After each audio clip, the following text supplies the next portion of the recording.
All right, all right. Welcome everyone to the final of our Outlast 2022 Roundtable series. We will be speaking with hopefully all of our final the six players that were left as of the finale episode. We do have a couple that will be joining us a little bit later, and then we hope to have a majority of the cast back for a all cast reunion, as many as we can get towards the end of this session. So a little bit of a roundtable with these folks and then a reunion with the whole cast. Welcome to 4 of our final 6. I am going to go around and ask kind of a little bit about your strategy going into Outlast. I'm actually going to start with Carlos first. Out of the folks here, this was you were the only one to have played a live game before. So how much did that shape your strategy? You talk a little bit in the episodes about, last time I played a game or last time in the game, like this happened, that happened. I'm trying to learn from it. So what was your strategy going in and how much of that was shaped by your previous experience? I actually didn't have a solid strategy going into the game, besides knowing that I was going to take as many opportunities as I could. And I didn't want to leave. I just knew I didn't want to leave the game regretting not speaking up or regretting not taking a move when I could have, which is what a lot of my regrets were the first time I played. So, yeah. Oh, I think we lost you there for a second, Carlos. Well, all right. We'll be back with Carlos when we reach him. Oh. Well, maybe not. It's starting off very smoothly. And he'll be back. So Nicole, for you, what was your strategy going into Outlast? You've played some orgs before. Oh, there he is. Anyways, Wi-Fi in Texas is not good. What I was saying is essentially I didn't have a solid strategy. I just didn't want to make a lot of the same mistakes that I did my first game, which was that I left the game with a lot of regrets of things that I could have done and I could have opportunities that I had and I didn't take.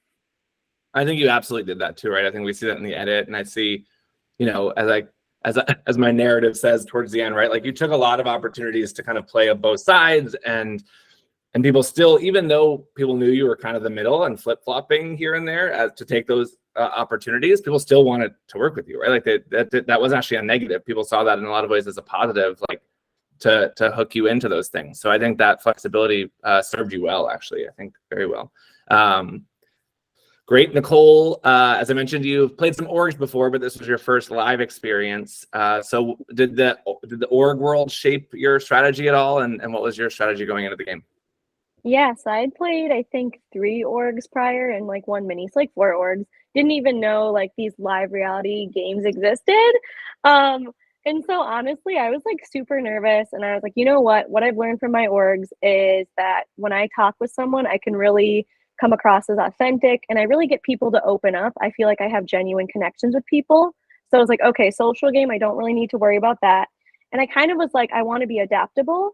And I also want to make sure my threat level is low. So although I'm not a under the radar person because I'm really loud and bubbly, but when it comes to strategy, people are like, oh, look at this girl. She doesn't really know what's going on. At least that's what I wanted to play it like.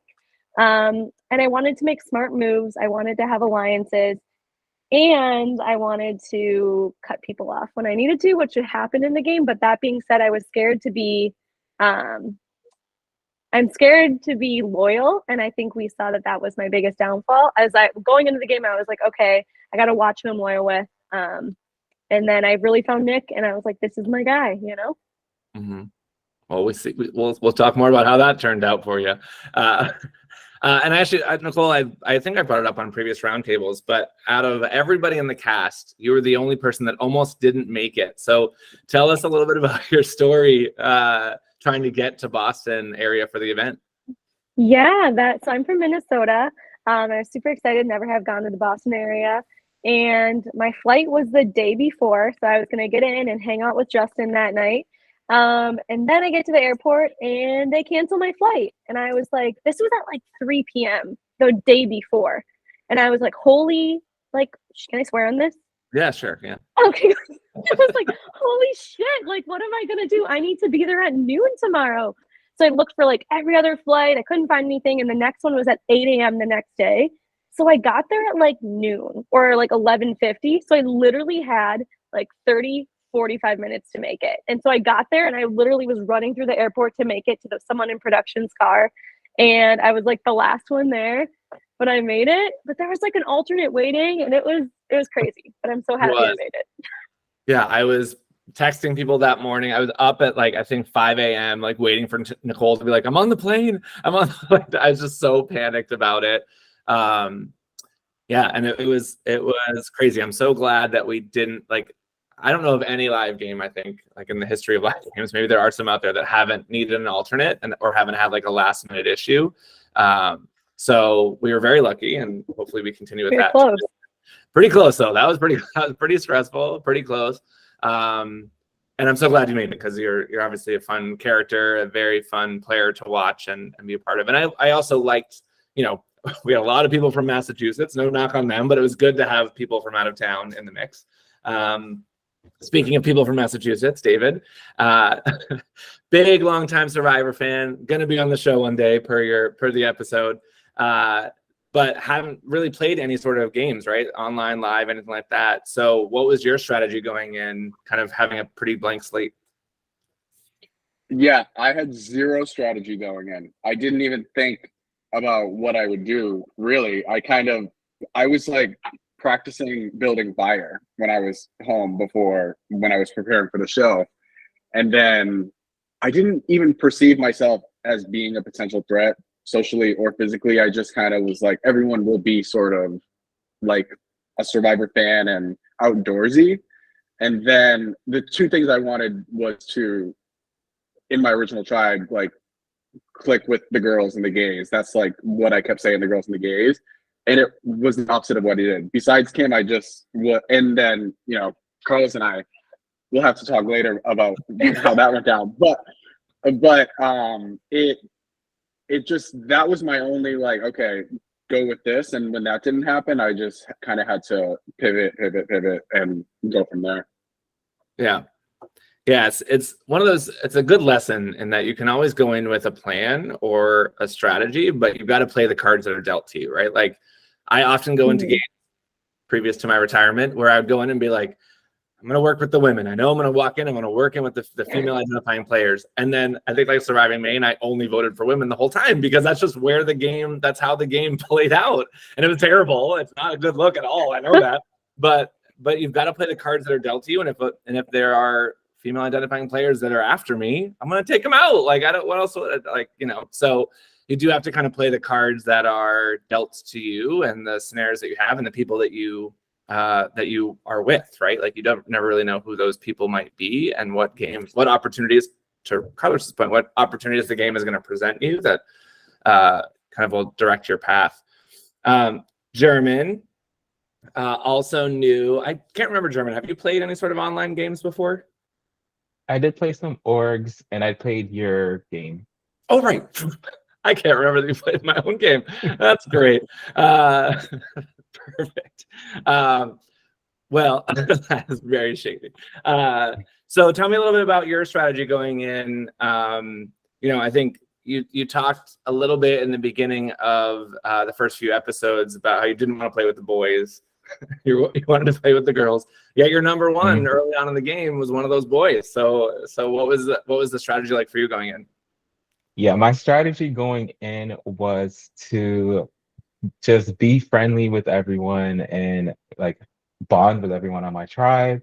I wanted to find one female identifying player and then like have that be my ride or die. And I wanted to vote out all the men.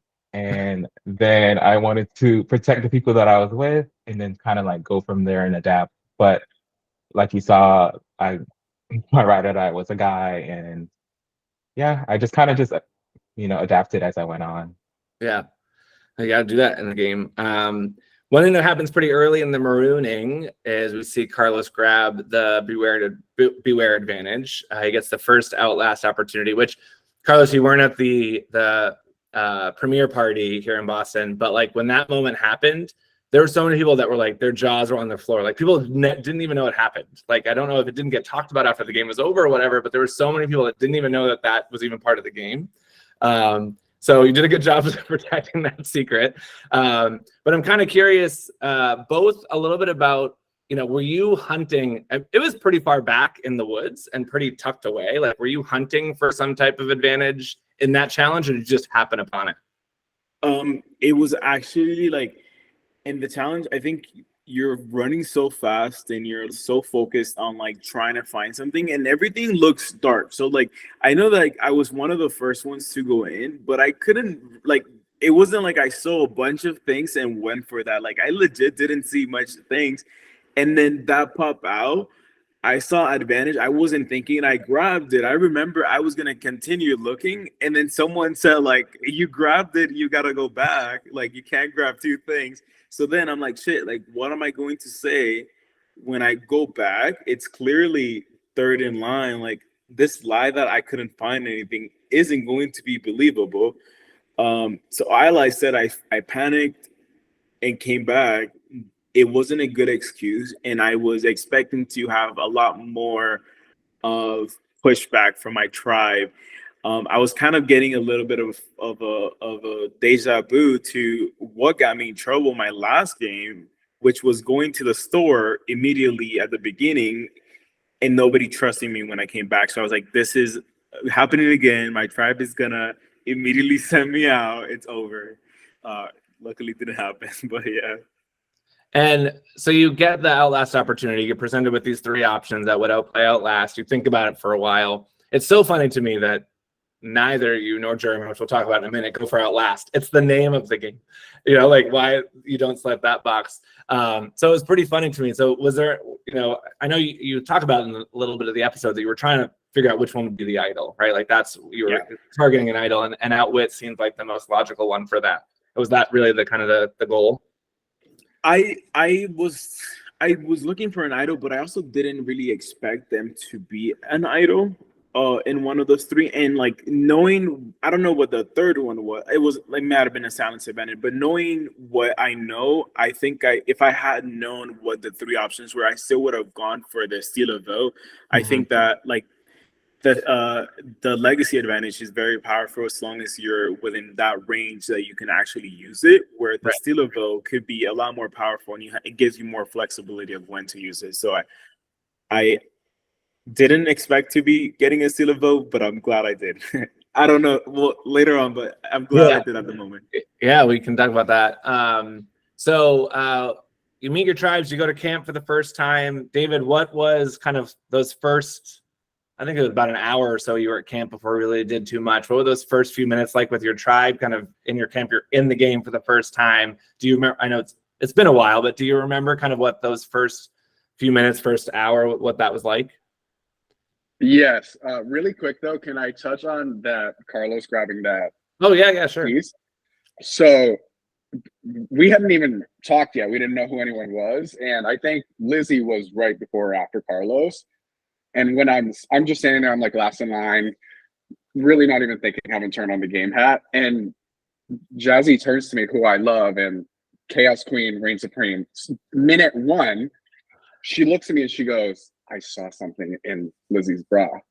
So whether Carlos had something or not, me and Jazzy were looking at someone else. So I think that worked in Carlos's favor, because the whole time at camp, what I'm gonna answer, I'm looking at Lizzie's tits like, where's that thing that she's talking about?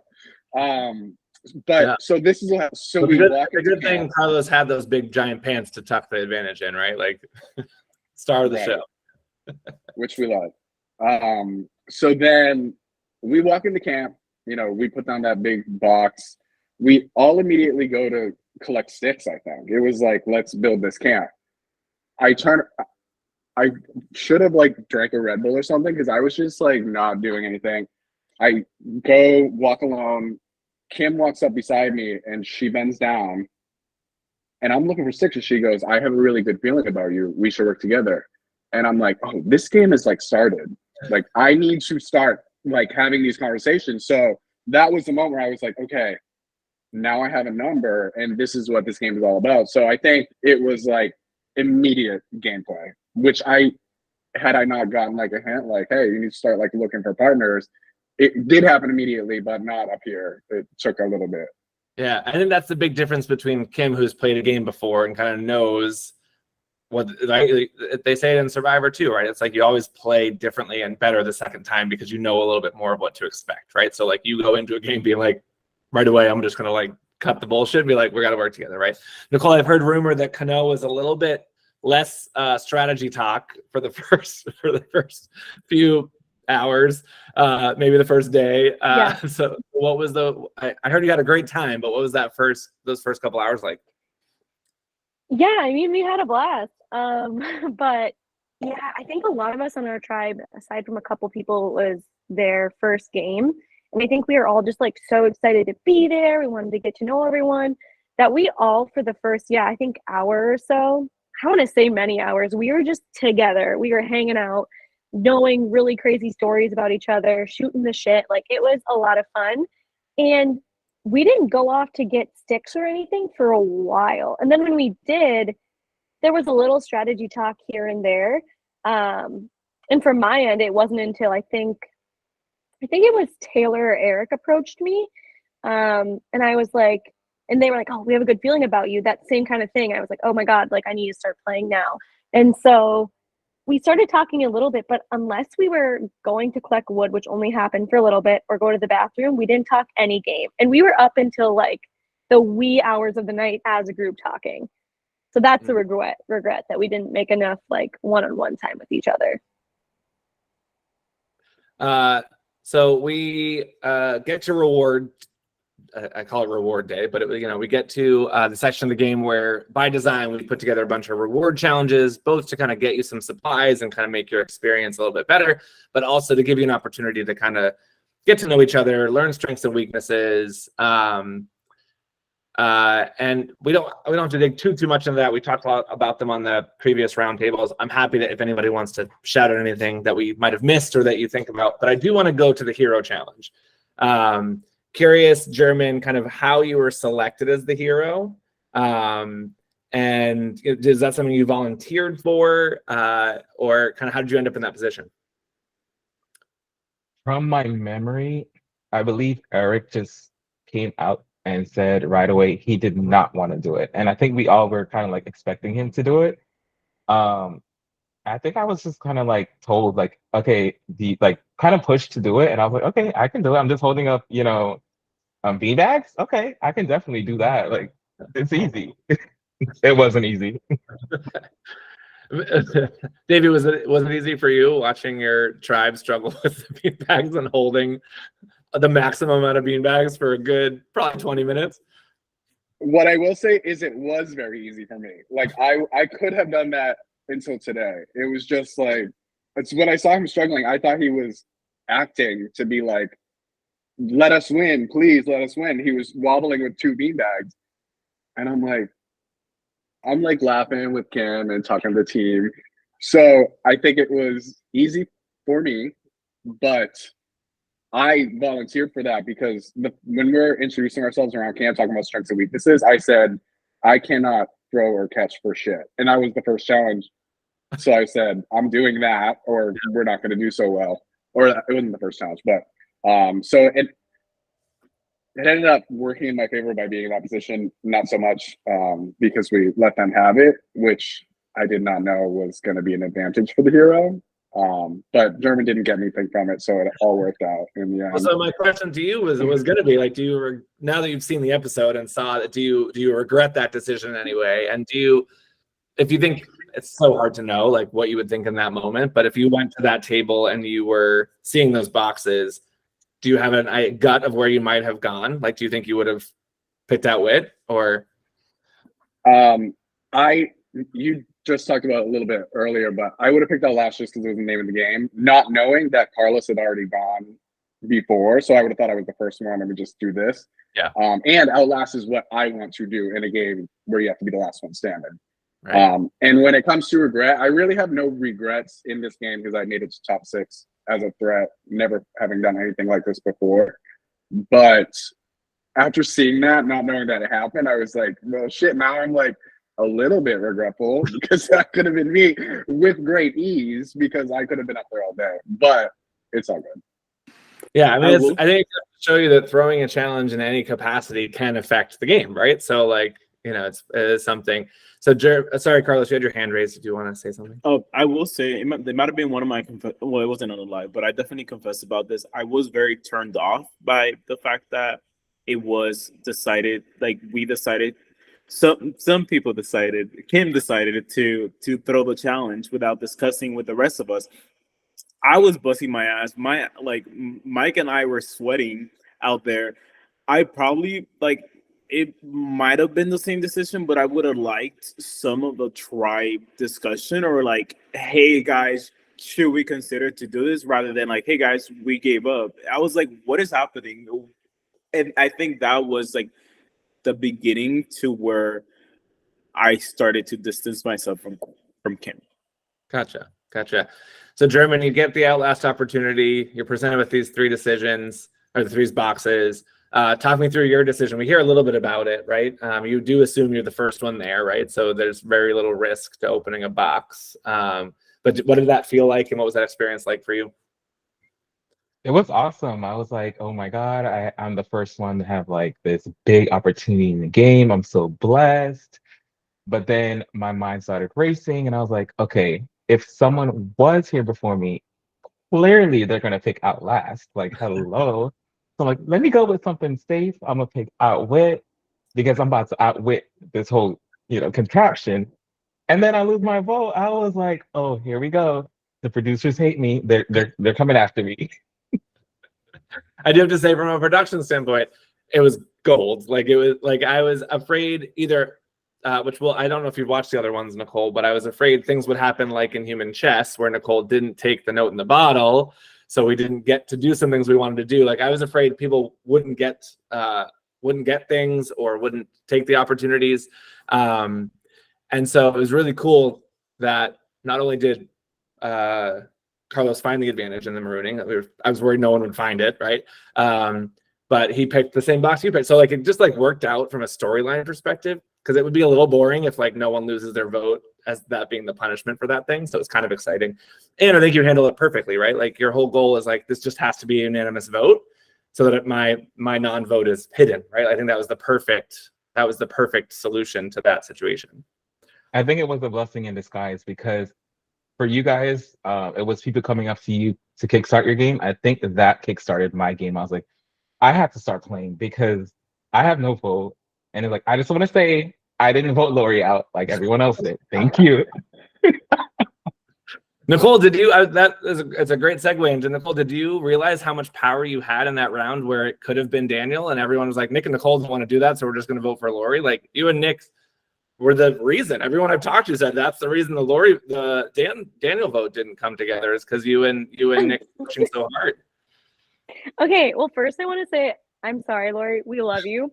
But for me, I mean, I kind of knew there was some power, but I felt like there was the 5 of us working together, and there were obviously some people working closer. But I was like, for me, Daniel really likes me. Why would I send someone home that can be a bigger threat than me and that knows about this game? And I'm pretty sure he shared information about Taylor with me early on. I can't 100% remember, but I was really pushing for him because he was going to help the tribe out. Not that Lori couldn't, but because he could help the tribe is what I was trying to say. And yeah, I was kind of shocked when so many people were like, oh yeah, Nick and Nicole are running the show. Like, I didn't feel that way at all. I thought like I had a little say, but I didn't think I had that much say. All right, we do have a 5th member to add to the call, so I want to welcome. Is it going to work? Did it work? Hello? Oh, there we go. John V. You made it. There you go. Yep, there you go. All right, cool. Thanks for joining. Glad you could make Winning. it. The work day wasn't too brutal. It was a little, bro.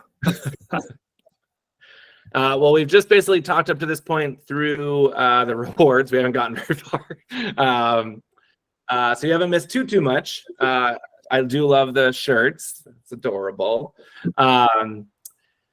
So, John, the one thing I will kind of circle back on is, you are an experienced player, right? I think that people know that you have played live games before. You talked about that in your confessional. How much did that shape your strategy going in? What was your strategy like going into the game, and how much did your past gameplay kind of affect it?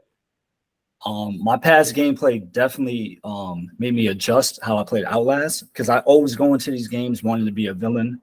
I'm always like, I'm gonna be a puppet master. I got 3 college degrees. I'm gonna fuck everyone over, and that never works out. So when I played Outlast, I was like, let me just be a genuine person, try to make that real connection, which I think I made some genuine connections, especially with Carlos.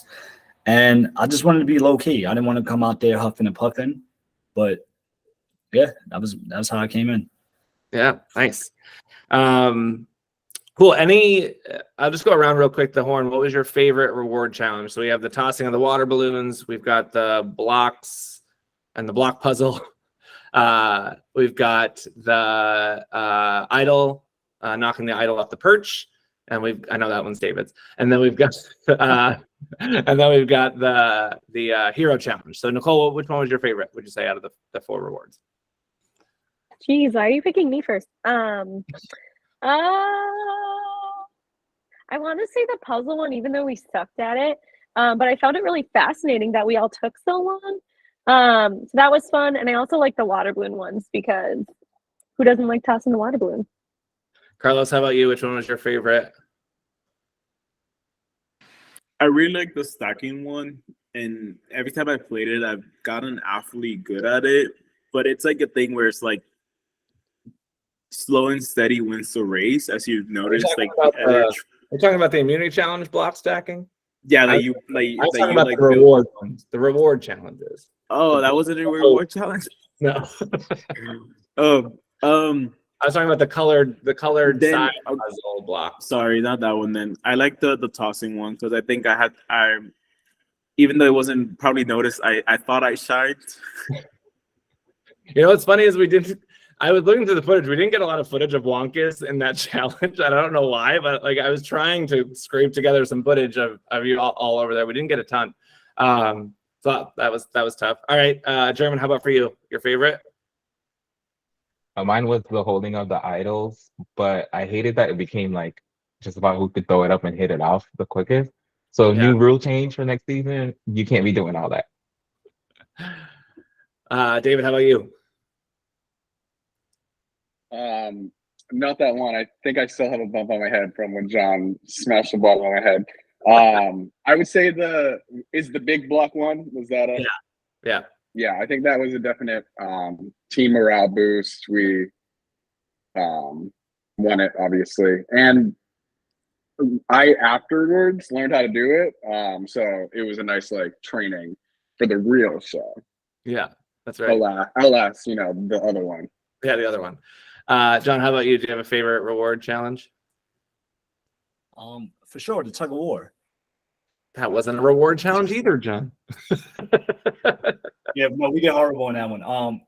I think the one with the idols on the perch, because if you watch me in the footage, I'm not doing anything. I'm just waiting for someone to throw this up, and I'm just trying to take out the last one. So I like that one.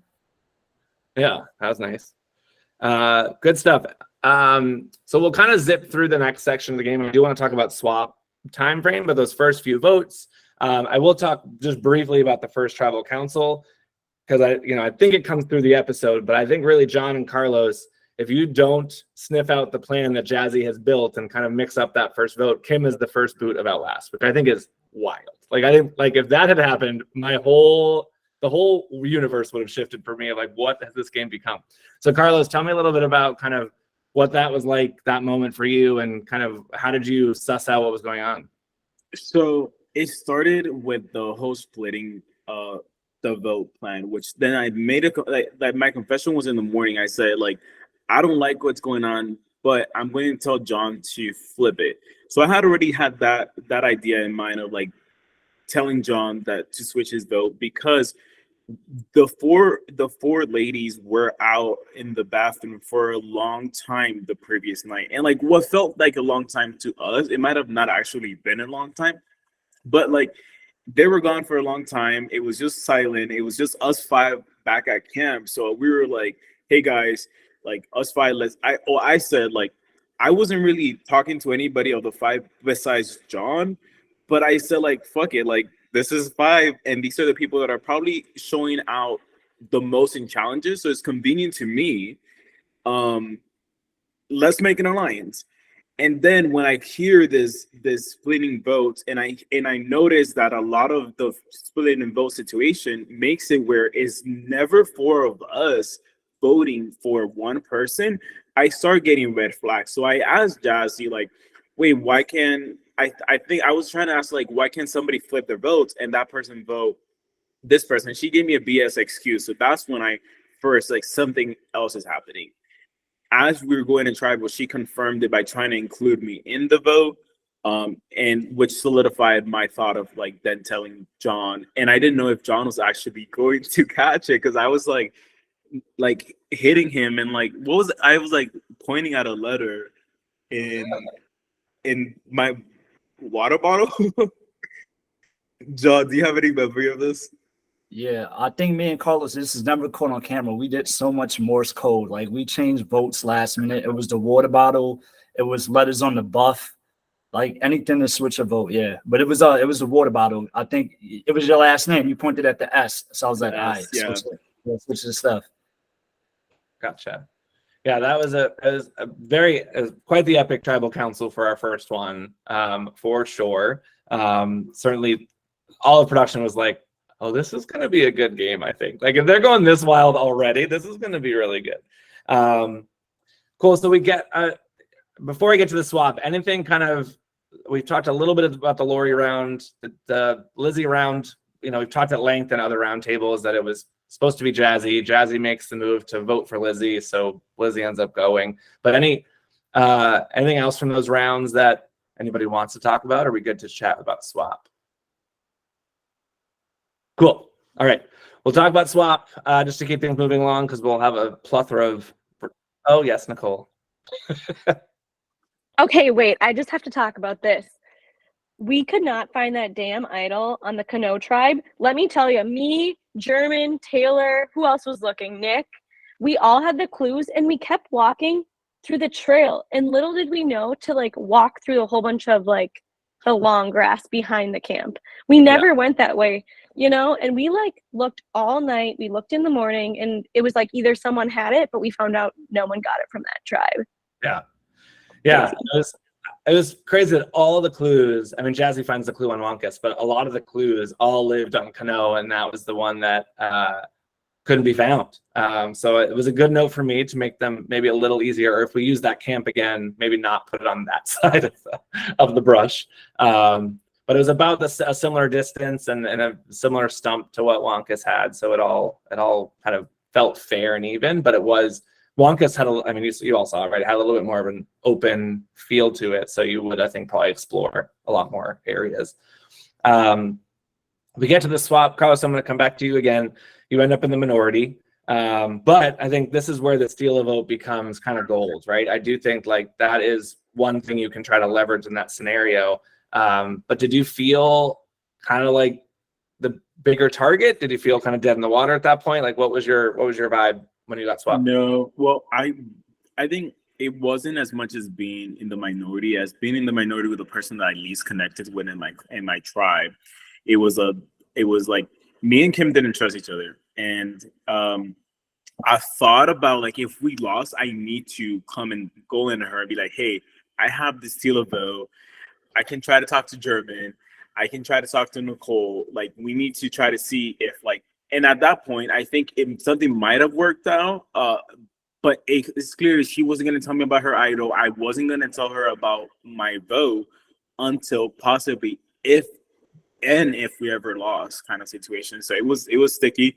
And I knew Kim was a lot more visible than me, so I was kind of letting her kind of like, you want to drive, go ahead and drive yourself into a wall, hopefully, kind of situation. Not in a violent way, but in a survivor way. Yeah, the survivor.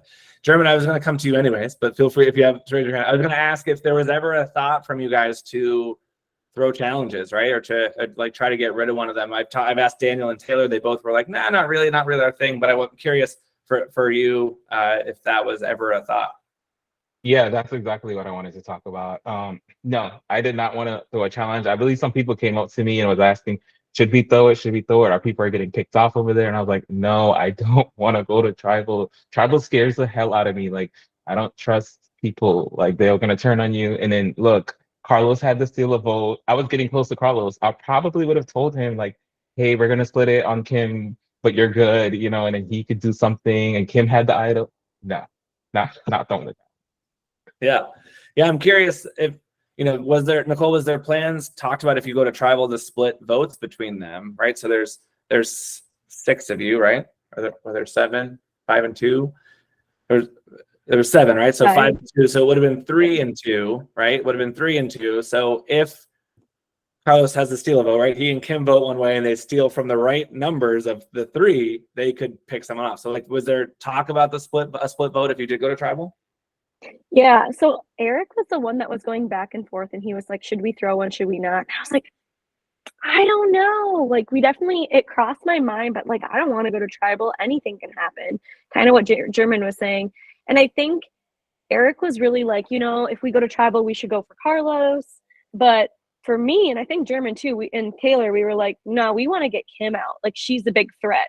But like, he did not want to get Kim out. So I think there was talk about possible splitting, but also we were like really big group the whole time. Also, we didn't really split off. It was really tough because you can't just be like, hey, Carlos, you want to go grab a stick with me? It was really weird because we all just wanted to talk and we felt like this high from winning. So there wasn't as much strategy talk as there should have been. So we kind of just banking on winning. Yeah, I think one of the things, just as an FYI for the group, I think one thing that we noticed is, especially the Canoe camp, Wonkus was a little bit more, I think, spread out and able to kind of have a little bit more breathing room. But for Canoe, I think for next season, we want to get like water barrels and have them kind of a little bit away from camp. So you have to go get water from the water barrels. And so it gives you an opportunity to get away from camp and that kind of stuff, just to provide more opportunities for people to kind of step out. David, for I think we can talk about the Allison vote if we want to. I feel like we've kind of hammered that home. Everybody kind of knows what happens there, and then you were very clear about with Nick and Eli what happened. But I'm very curious about the Jazzy vote decision. So happy to chat about Allison if you want to. But for me, it's more, what we obviously know Jazzy is a crafty player, can be a little chaotic, but very, very intelligent. So I'm very interested about your perspective around giving up a number, which may be a little bit more shaky, versus going into that, what you would expect to be a merge 7-5, right? Like that. So I'm very curious about the perspective there that you had. Yeah. Well, I feel like I say it so much, but Jazzy is so good at this game. And Jazzy was playing me at every single vote, and I was supposed to be her number 1. So she would tell me something like, so day 1, we go to the bathroom at the same time, and she pulls me aside and she said, hey, I just want to let you know, I know it's early on in the game. People are talking about you and Kim as too close of a pair. So beware of that. And I hadn't even started playing yet. So I'm like, thank you. And now, like, let's work together. So we were working together up until that Kim vote where I was like, okay, you went behind my back, you did this. I clearly can't trust you, but she's a mastermind. She orchestrated that Eli Allison vote, and it worked in my favor because I wanted to keep Nick there because we bonded immediately.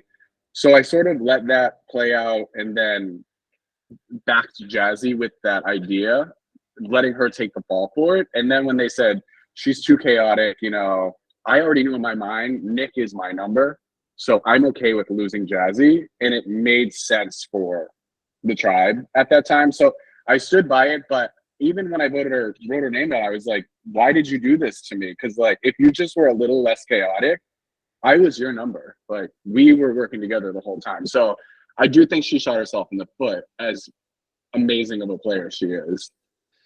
John, I'm curious, obviously you were part of that decision as well. I'm curious if it was at all talked about that, like, hey, if we keep Nick, that actually benefits him, like it adds to his resume. You talk about later in the game, right? He survived that. It's a good part of his story. Was there any talk of like, that's a risk for us down the road if we keep Nick in the game?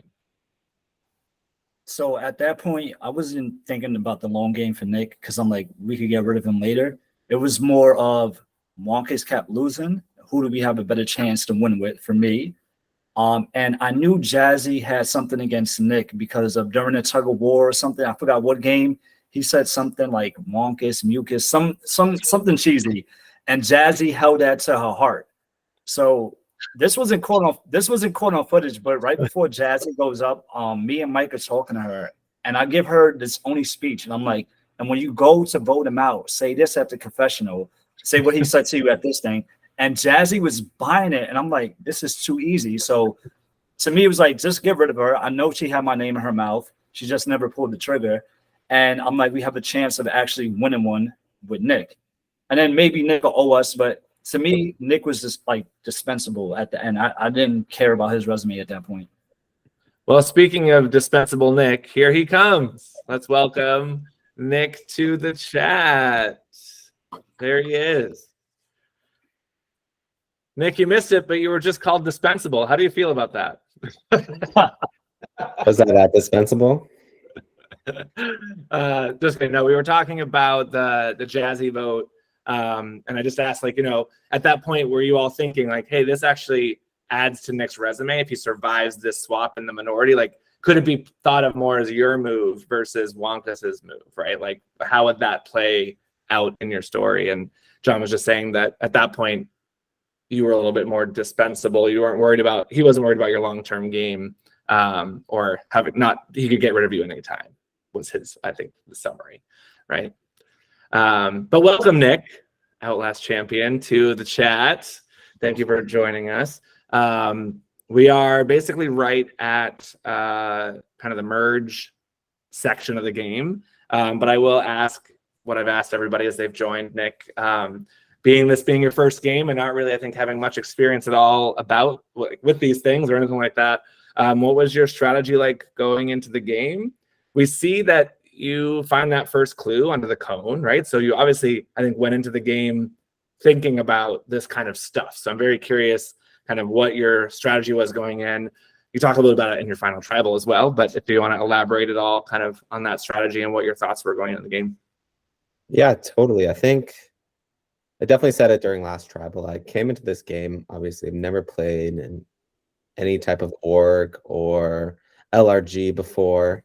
I know the game of Survivor in the past, so I've only seen people truly excel being on their feet 24/7. I came in and I saw how many cones were out there, and I went on a hunt. I lifted up every cone, walked around, making sure nothing was there first.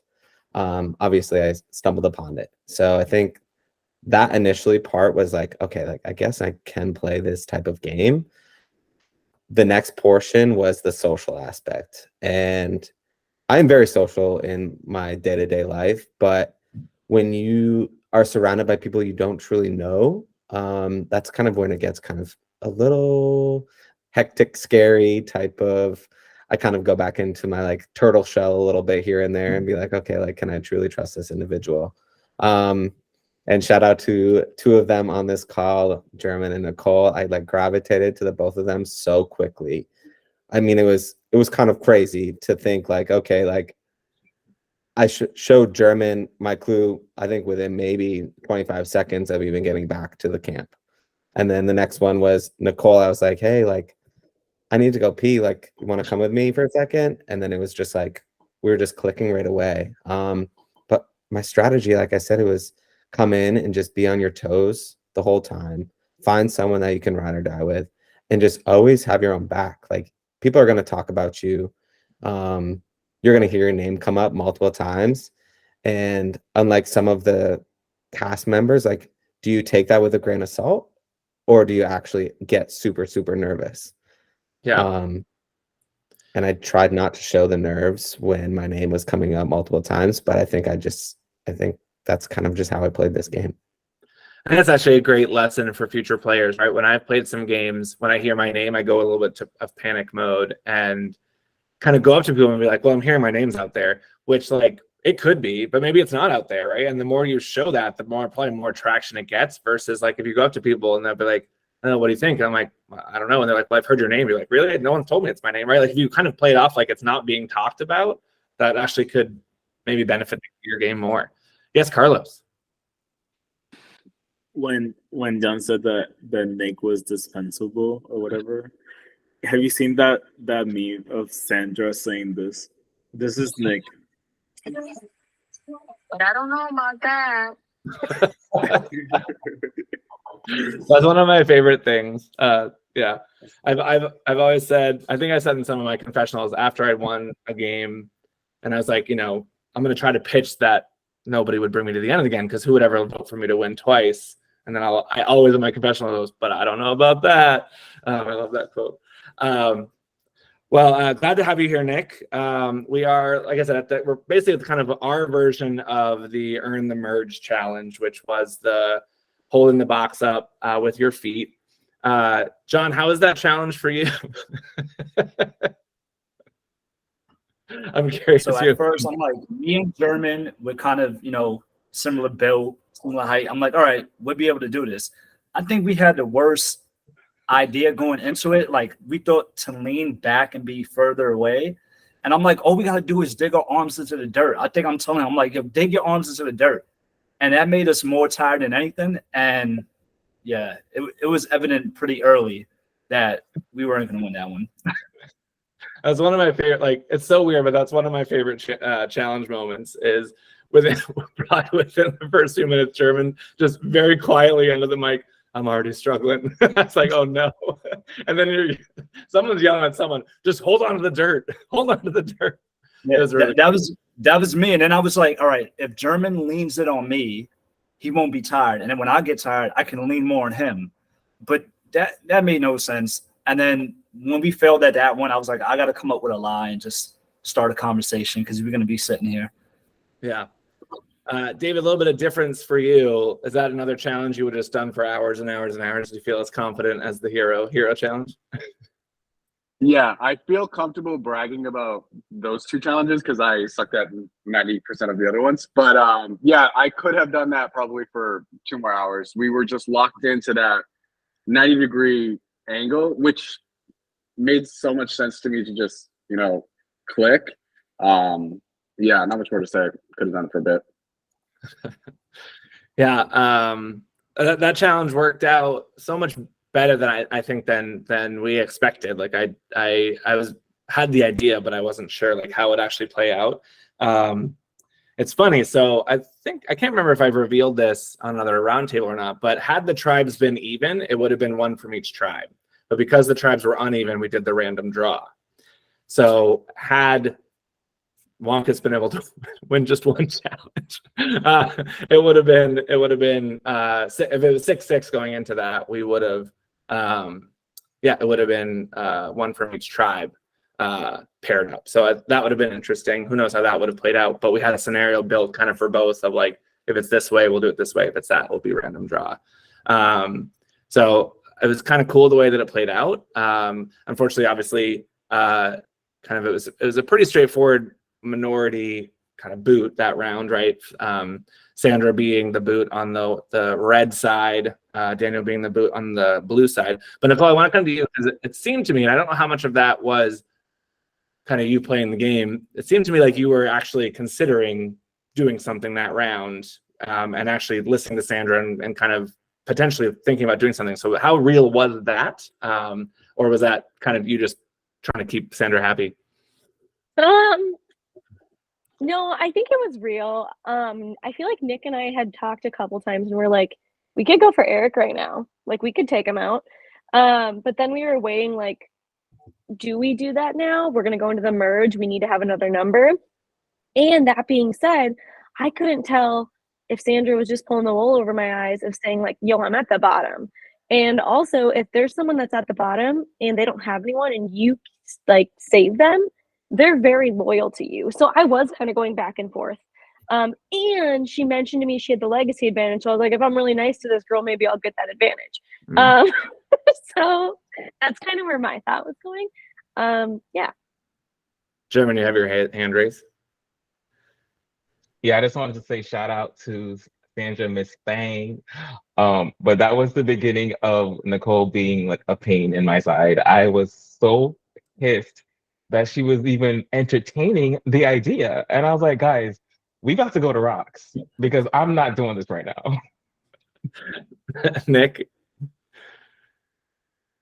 Did you actually think Sandra was gonna give you that? Like, to me, it was like she was already locked and loaded on that side. I was like, she was not gonna even attempt to even give it to me, and I was in camp with her for 25 minutes. So it was like, you think she was gonna do it after that damn box game? I think No, I don't think she was gonna do it. But that being said, she was like giving hints that like maybe, and I don't know, I was like entertaining it. You never know. Like, what if she did have an idol? So it was like, I'm gonna be nice to this person because maybe she doesn't have a legacy. Maybe it's a real idol. And that's kind of my philosophy is I'm never gonna like be right up to your face about what's gonna happen because I don't know what you well, I'm gonna take that back. I'm gonna take that back.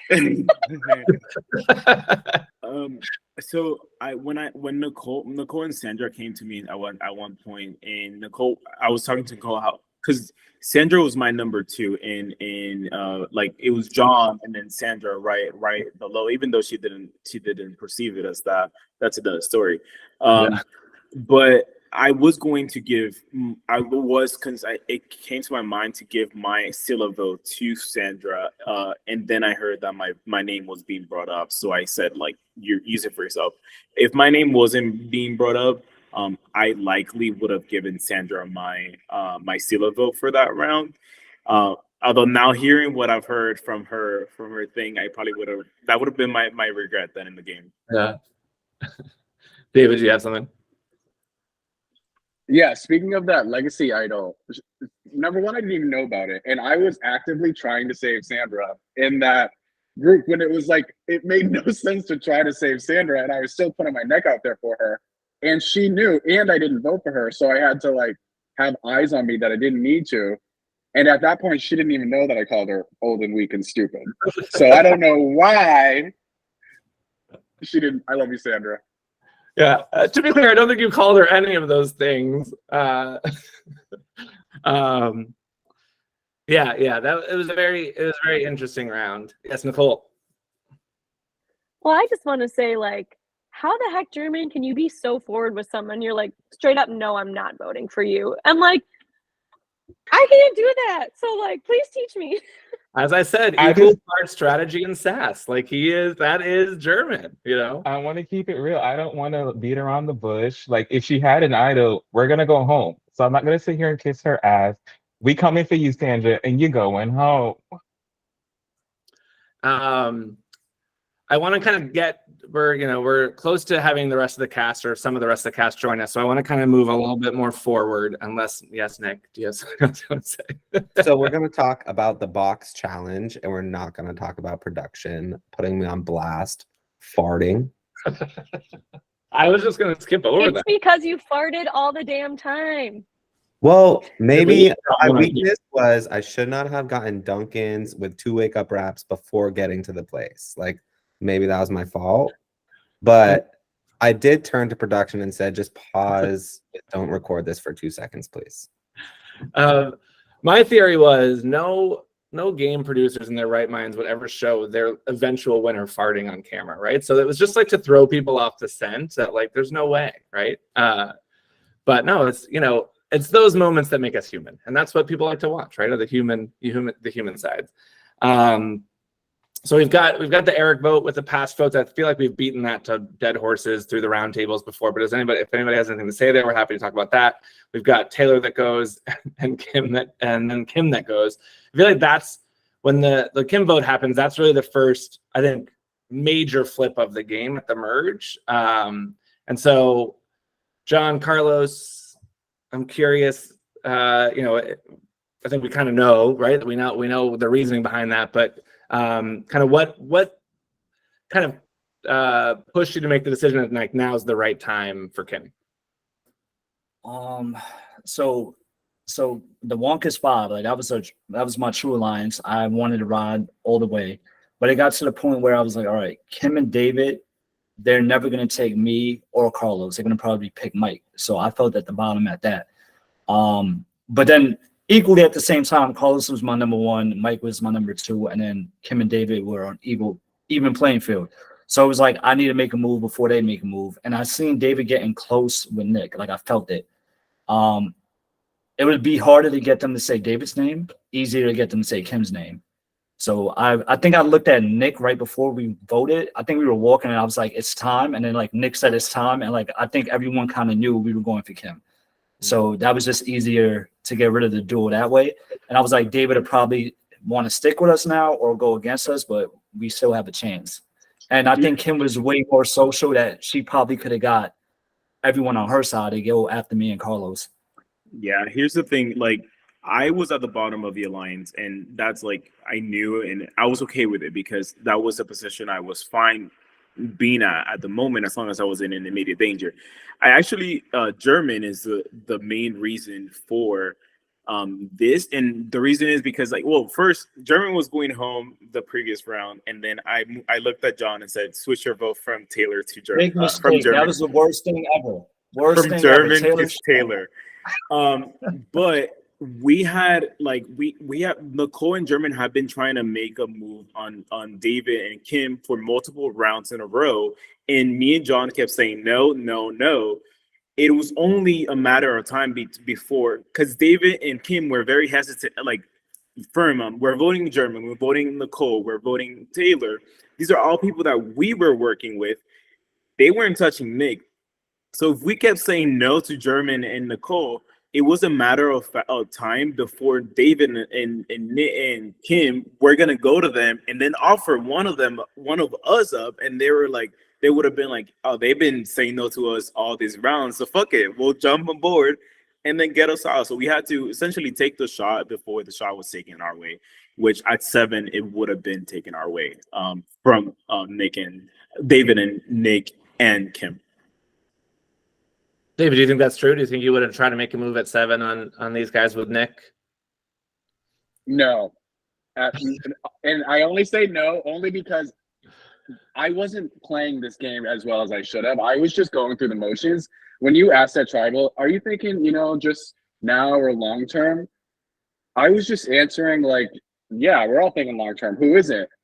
As in, like, I want to go home and eat, but I wasn't thinking like, who am I going to vote off at 6, 7, at that point. So I was going to say Wonka's 5 strong and Nick, and then, German was like right around there. No offense, Nicole, I love you.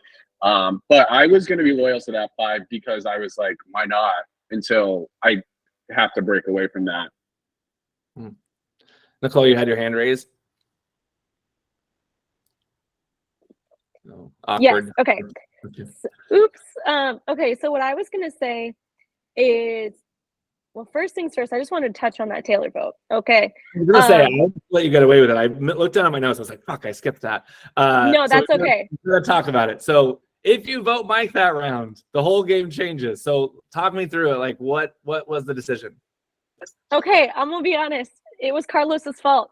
Okay, but listen, I regret, that was like my biggest regret in the game. I think that if Taylor and I would have communicated better to each other that we were ride or dies, we were number ones, or that she trusted me that much, in my mind, was like, she is super close to German. I thought she was close with Nick. And I was like, I am nothing to her. I know, I perceive things wrong. And Carlos is in my ear too. And he's like, Nicole, in order to make a vote on Kim, we need to like gain the trust from the other side, or you need to show like John and David that you would be willing to vote. And I was like, oh shoot, I don't know. Nicole, I think you were just obsessed with taking out your allies. I think you were really obsessed with just, I don't know, like why? Amen to that. I think so too. I feel like she was just like gunning for us after this whole thing. And the craziest thing was, who comes up to someone before a tribe and be like, we're all voting for you? All right, we're not going to talk about that yet. We're going to get to that. Okay, we're going to get to that. No, I think that Taylor and I didn't talk like we talked game, but we didn't talk as much game as I was talking with other people. Like even at that point, I was talking a lot of game with Carlos. So in my mind, I was like, Taylor and German are going to go all the way, and I have to cut this person out. That being said, should have old Mike. All right, John, did you have something you wanted to say, or Nicole, do you have anything you wanted to say on the Kim situation, Kim vote? Was that why your hand was up, or you just wanted to go back to the Taylor vote? I wanted to go back to the Taylor vote. Okay, great, John. Yeah, I was gonna go back to the Taylor vote too.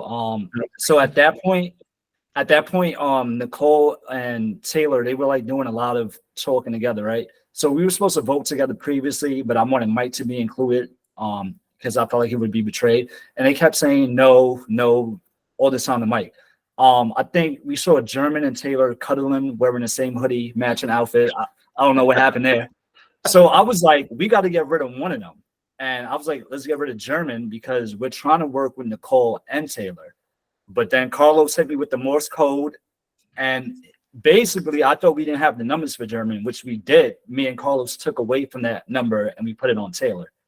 And if German goes, it might have been a different game because maybe me and Carlos would have broke off from the 5 earlier and worked more with Nicole and Taylor. I think it could have been a whole different game. All right, Nick, did you have a comment on that round as well? Just can I go back to the Kim vote, or are we staying with Taylor? Yeah, we can go to the Kim vote. Sure. Awesome. For the Kim vote, I just want to shout out. I tried so hard to keep Kim and David as long as possible, and you see it in the episode where John's like, he said it's not the time right now, but it's the time, and I was like, it's not the time for them to go yet. I was trying to get them further in this game because they just had the similar gameplay that I somewhat had, but they were just out there in front of people, and I could just like almost play that behind the scenes type of game and let them kind of like ride those votes, let them kind of dictate where things are going, and then I was gonna come around like I did Nicole and snatch them up and take them away. Yeah, David. Yeah, I just wanted to come to Kim's defense. Maybe it's because I was next to her, so I couldn't see like optics from the outside of the huge threat that she was. But when it came to me and Kim and people saying, oh, we're voting Kim because she's the bigger threat, it might not have been everyone's strategy, but I don't know if like the gender had anything to do with that, because if it was, let's get Kim out because she's such a big threat, like I didn't understand where that was coming from. Go for it, German. Kim was literally the biggest threat in the game, not because of her gender. She had all you boys on a leash, controlled. We were out in the challenges by the porta Except potty. me. She's there talking to you guys at the porta potty, telling y'all what to do. Y'all like bowing down at her knees. And like David, I felt close to you with Nick. So Kim, I was like down here on Kim's list. So she was a big target for me personally because she had her alliance. Like, so I knew I needed to get Kim out. I mean, I'll just speak from personal experience playing with Kim. You know, immediately she's a threat. She's a very strong, like regardless of gender, right? Anybody that plays in that style, I feel like would be considered a threat. She's very, she's strong. She does connect with you when she talks to you, except for maybe German, you believe her. Like, I do feel like she is very convincing. You know, she's always going to be good in challenges, but not maybe so good that, you know, that's where the threats really live, are like the people that are good enough in challenges, but not so good that like they become a huge target. They're actually like kind of right in the middle of the pack of challenges. Like that's to me like biggest threat zone, right? Like you're such an obvious threat, David, that it's kind of like the target's already on you, right? So like you've got to place a target on someone like Kim who is just that good and kind of, I don't know, in this area that's a little bit more gray. Yes. She was also carelessly looking for idols all the time, and everybody was just like, what is she doing? Kim was the glue for Wonkus. Like, she was the glue for you guys. The second we got her out, that to me, it split David away from the boys.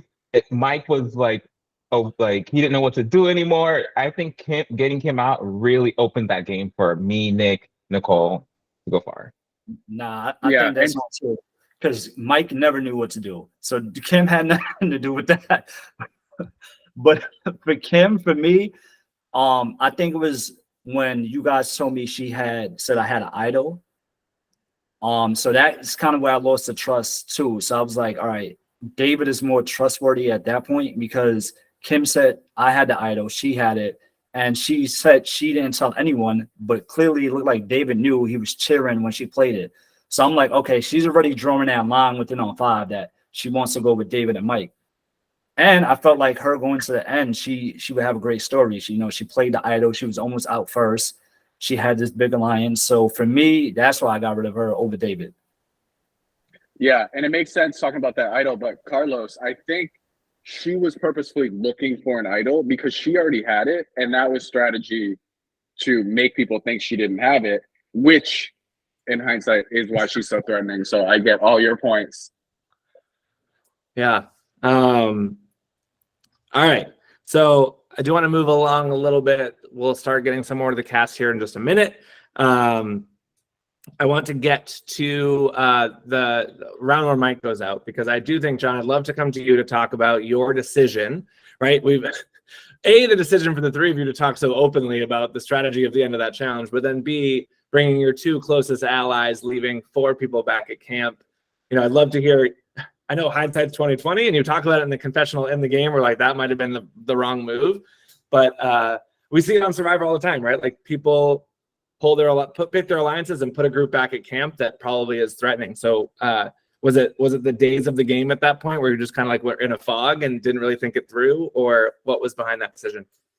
Well, you didn't feed us. The night before, I was looking for an idol and I was grabbing tampons from the porta potty. So like I was a little messed up. Mike helping me, well, basically giving me the alley-oop to get that win. I was like, I can take him and won't raise red flags. I swear I looked at Carlos and I thought he was saying yeah, like he was hungry. He told me he was saying no. And then I threw that thing out there about Nicole because I really was going to take Nicole because I felt like David would not work with us. And we could Then have why Nicole. didn't you?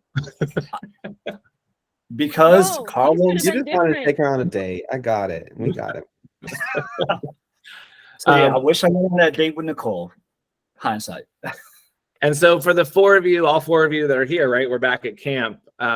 Did that decision solidify you? I mean, we kind of see it, right? In the tribal that is to come.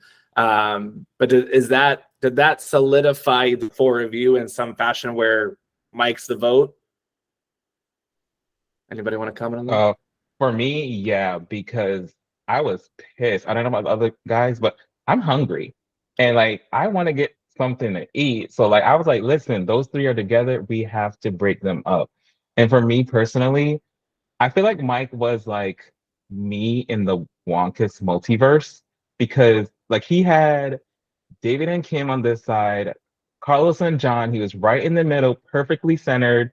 I was like, I need to get this guy out this game because he's stealing my strategy. Nick. You're hungry. I didn't even get anything. Y'all at least won fruit on the side. Once I got switched to the other tribe, we were picking berries on the side, thinking like this was food. Like, what are you talking about? I have a question though. Is this where David found the clue and then went hunting, or like went to go get it? I did want to bring that up next, but before we do that, I'm just going to bring in. We have additional members of the cast, so I'm going to allow them all in. We'll continue talking and focusing on U6, but we'll have them as a part of the chat as well. So we're going to welcome to the chat Taylor, Mike, Sandra, and Lori so far. We'll hopefully see more and more of the cast. Hello, everyone. Welcome. Thanks for joining. We will ask questions of hopefully everyone or allow people into the conversation, but I am going to continue to focus a little bit more on the top 6 for right now. But stick with us and we'll get you into the chat as it makes sense. Feel free to raise your hand if you have comments or thoughts and feelings. But yeah, so I think you all know this, but in the reward breakfast, there was a clue to an idol that evidently was the one sandwich no one opened for like a majority of the day. And I believe that's the one that German found, right? That's the one. That's the clue that we see German in the woods 20 times using.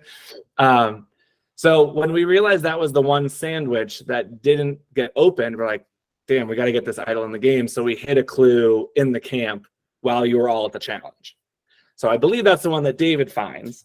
Now, what we didn't think as a production team was someone was going to run to tribal right then and there. We were like, oh, they'll get it at the next tribal council. Like, that's when it's going to happen. And so Angela comes up to me. Someone came up to me and said, David's using the excuse of medical and running to tribal. Is that okay? And I was like, I mean, we didn't say no. So I guess I can't say no at this point. Like, we didn't say you have to do it at tribal. The clue doesn't say that. It just says it's waiting at tribal. So that, to me, from a production standpoint, gives you permission to go there and to get that if you want to. So David, I'd obviously love to hear your perspective on the story, because we don't capture that on camera. We just capture kind of your reaction at the end. Yeah, so I get the obvious clue on the tree. It's just sitting there. So I take it, and the three of them are talking by themselves, and then my three teammates are at reward. So I'm like, I need this or I'm going home, because I'm right in the middle of these two things. So I go behind a tree and I read it really quick and I see what it says. So I go, all right. And I just like do a little yell, I'm going to go take a shit because that coffee's hitting my stomach. And German goes, I'm going to come right with you. And I'm like, damn. So I'm like, okay, how do I do this? We go to the bathroom. He goes in first, reads the clue for the first time, and I'm waiting for him. We switch. When I come out, he's gone. So I'm like, it's a race to this clue now. Had he been there, we would have walked back to camp together, and whoever went to tribal first got it.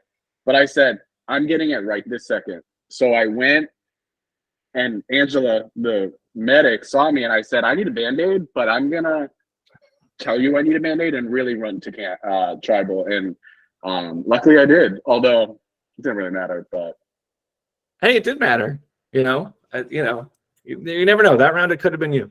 So German, you were looking in the right place. I just want to give you that confidence that it was attached to that tree that you looked at 1 million times. It was there. You were in the right spot. The amount of, guys, I don't think you realize the amount of footage I had to cut every time German went to vote for like the last half of the game. It was just like, and you felt it, right? You were at tribal waiting on like, why is it taking German so long to vote? But it was really funny. It was very entertaining. I love that. I love that moment. And we purposefully made the merge idol be pretty hefty, so it'd be harder to hide. And David found a creative way to hide it. All right. Yes, someone has their hand. Nick, go ahead. Just to add, I thought German was talking so much trash about us while voting that he was just sitting there holding this whole thing up and being like, this MFer, like, just went in on everybody the whole time. And I was just like, great. I can't wait to see this. He's probably talking about crap about all of us. But come to find, he was like on a wild goose hunt throughout the whole place and literally didn't even find it. Well, in my defense, guys, like, in my mind, I found the note, and this goes back to Mike's round when he was like, oh, I have an idol. I was like, so where'd you find it? And when he said at the camp, I was like, no, he's lying, because I know where the idol's at. It's at the voting booth. So when I go to the voting booth, it's supposed to be there, and I'm like, what's going on? This is what the note says. And I even went up to one of the production members, like, hey guys, so I don't know if you guys forgot to put something somewhere, because I have something that is supposed to be there and it's not. And then we see after the final 6 challenge, like another one we didn't really capture on camera, the idol that Kim played was rehidden in a log at camp, which is the idol that Nick found. So Nick, walk us through. You talk a little bit about it in your confessional, but I'd love to hear a little bit more about kind of your idol experience, because we didn't capture it. Yeah, it was kind of crazy, to be honest. So we're also in this huge scramble this whole time of we're jumping to conversation. You're getting pulled to another one. Someone's coming up to you and being like, hey, like, can we talk right now? And I'll be like, can I finish up this one? It was kind of like the perfect moment where I'm waiting for German to come down, kind of like there was like a hill at camp, not that big of a hill, but it's like an incline, I would say. And it was just hollow log. And I just looked down and I saw something wrapped up, and I was just like, don't look at it one more time. Just like keep it and be like, German, let's talk right here. And I went to go sit down on a log, knowing that it's hollow as anything, and sat down. It broke. I reached my hand down and grabbed, threw it in shorts or socks. I don't even know where I put it. And I looked at Jim and I said, "We need to go up the hill right now. We need to go like to another side of the tree. No one can look at it." He goes, "What's going on?" And I was like, "I got it. Like I literally have it in my hand." That was literally it. That's another flaw in my game. I told myself to keep on the toes. I truly didn't understand of idols coming back into the game after being played. And I thought I was shit in the dark. I thought it was done. So I was like, this just saved me from this. And we can go now. We can go all the way. So it was kind of crazy because it was the last conversation I had prior to Tribal was German. It was the last thing I possibly could find. And then we sat there and he said, "Don't tell anybody." Good stuff. So, David, I'd love for you, if there's anything you want to say about your tribal council. I don't know if Carlos wants to say anything. If you two want to have a conversation right here about that tribal council, anything either of you want to say. I'll just say something outside of that. It's about that tribal council though. Okay. My mom always say things always happen as they should happen, and I ended up getting Sandra's legacy advantage, and maybe I was meant to be the receiver of it at the end of it, because I was truly ready to raise hell if we lost again and Sandra's name was gonna come up. I know that's hard to believe, Sandra, but I really had your back. So we get to the final six tribal council, we get into a deadlock tie situation, right? And so this is the first time where we are discussing the opportunity of drawing rocks. And in that scenario, right, it's just German and Nick that would be going to rocks. So Carlos, David, anything you want to hash out? Anything that you've seen it on camera? Anything you want to hash out regarding that conversation? I accidentally caught up with David on day one anyways, but that's besides the point. Yeah. The moment he looked at them and said, "Hey guys, let's all four have a final four and vote out Carlos next," I looked at him like, hold up. Carlos has to agree to whatever decision has to happen here. Yeah, Carlos and I have talked about it. We're all good. We're cuddling later. But the thing which I'm glad how it played out. My hands were cleaned at the end of it, and I didn't need to win this game to enjoy it. I made it to the finale. But the way that he just stonewalled the conversation made it seem like, aren't we here to play a game instead of just decide I'm not going to do that? And when they weren't even on my original tribe, I truly felt it in my gut. Like, I'm not going to even argue the point, go to rocks for me. So really, I could have just grabbed my bag and got up then. Yeah. So even the conversation would have just made the game a game instead of a foot down and yeah. Yeah, when we saw it on a recent on Survivor 42, right? They go to rocks early on Vati, and Hai essentially says, I think it's Hai, he's like, "I'm not going to rocks, so you've got to basically vote my way." And that when you are in a minority or when you are on the bottom, that is the only play you have there, right? Is to basically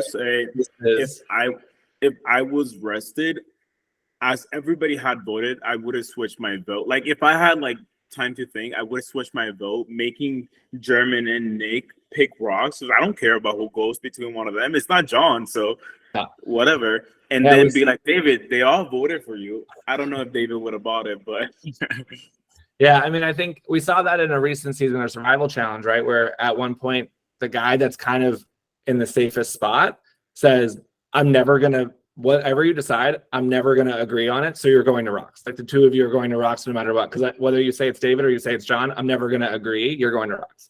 And force them to go to rocks. Did it have to be unanimous? So how would he going to send us to rocks? I don't understand that. Yeah, it has to be unanimous. It has to be unanimous. So if you all voted and said, "We want to go John," we want to go David, he could say, "No, I'm going to vote for John then." And then he could say, "Okay, well." But then I would switch and I say that I'm going to John. So we're all going to agree with Carlo. No, then he would say, then I'm going to vote for David. Like he could force a non-unanimous decision. But we're all gonna agree with whatever Carlos wants to vote out. That's how we want to vote because we're not going to rock. He could technically say, no matter what they say, I'm going to vote the opposite and force. Also, That's the way not that fair. it worked, it like everybody else voted before me. So like Justin had asked German, then he added Nicole, then he added. But he Nick. said, as a group, come up with a Yeah, unanimous as a group, you'd have decision. to So have if we're consensus. talking Yeah, out that loud, was not in any specific order. But there is the opportunity for that person to be anybody in that group. Any one of you could have said, I'm not going to agree no matter what the decision is. Like those two have to go to rocks. We Right, like- were not going to rock. we made that clear. Great. All right, then we get to the final five. This is an epic moment in the season. So Nick, is there anything you want to say? justice for Taylor. Right, because Final Six wasn't epic. That's It was shame. epic. No, every round is epic here moving forward. I should have said, sorry, another epic moment in the game. So Nick, I mean, you talk about it a little bit when you're making your vote around how there was some sort of conversation that happened going into tribal that basically made your decision for you. So can you talk me a little bit through that, and then I'll let Nicole defend. I don't think you need the latter half to talk, but I would say more so was German knew I had the idol. I mean, we had multiple conversations that no one saw of just being like, hey, I'm playing it, but like, is it really going to be me? And one, he had no idea where I was going to vote. I'm approaching tribal, and Nicole just turns to me and grabs me and goes, hey, I just want to we're voting for you. And I was like, for someone that's supposed to be having my back this whole game and on my side, you're going to vote for me and you're only going to tell me now? So I was like, well, German told me way prior to this. So like, and he's my number one. You were going to be my number three. And it just like, became my number five at that point. I was just like, well, sorry, bye. Gotta go. So Nicole, what's the defense? What are we missing from this storyline? Why did it seem like the right decision to Okay. Number one, it was not the right decision to tell him. But let me just say, this man had my name in his mouth since like round 3 or 4. And I didn't say one bad thing about him until like 7.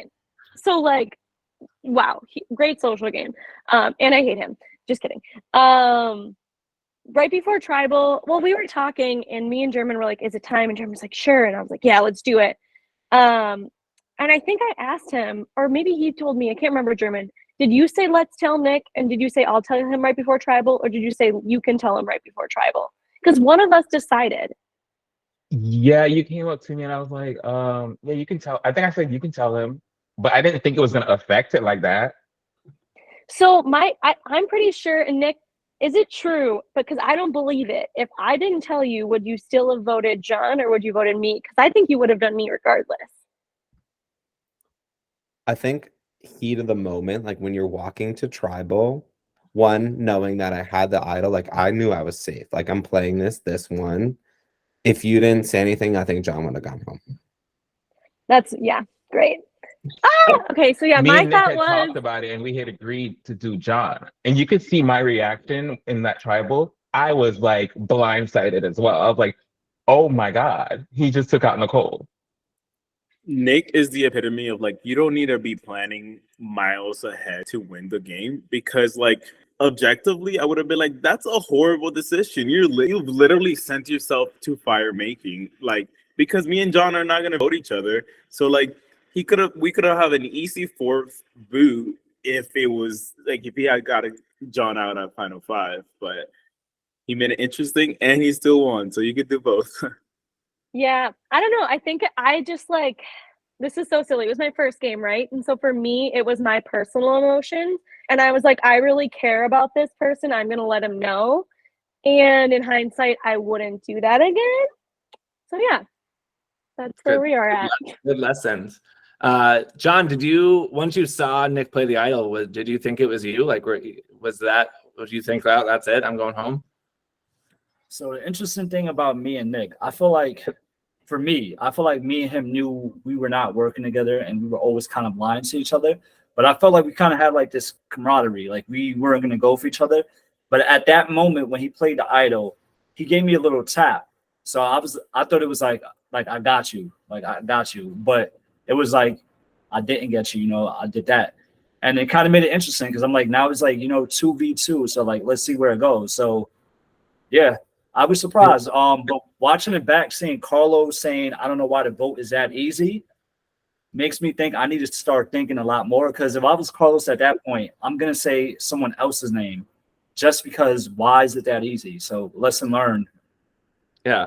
There is a really cool moment at Tribal where when Nick plays the idol, it looks to me like Carlos taps you on the back, like, "Oh God, dude, I so thought he sorry. was going home. Gonna I was be saying it." bye. And then very briefly, Nick taps you at the same time. I'm like, "Oh, like he's sending the signal that it's gonna be him." And so a lot of people that watch the Tribal being like, "We totally thought it was gonna be John going that round," based on that just subtle thing alone, right? That it looked like they were consoling you in that moment. Sorry, Nicole, did you have something you wanted to add?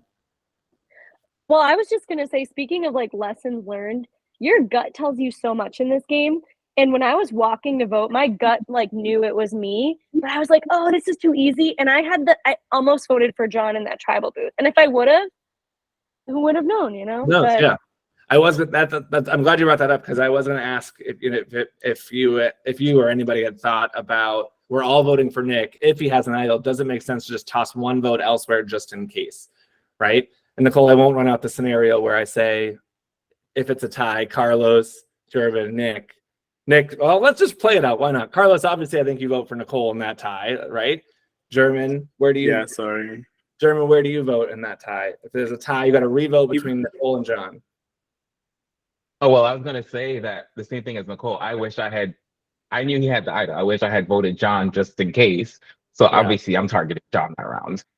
So Nick, you have the deciding vote in this situation. So it probably still ends up being Nicole, right? You still take Nicole out in that scenario? I mean, if she turns to me and gives me those like baby blue beating eyes and like says like, "Please keep me," I might go John. But you know, I don't know.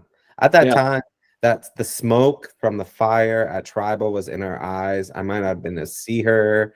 I probably just kept my vote. Yeah, we're gonna move the fire a little bit away from the stools for next season. All right, cool. We get to the Final Four Fire Making Challenge.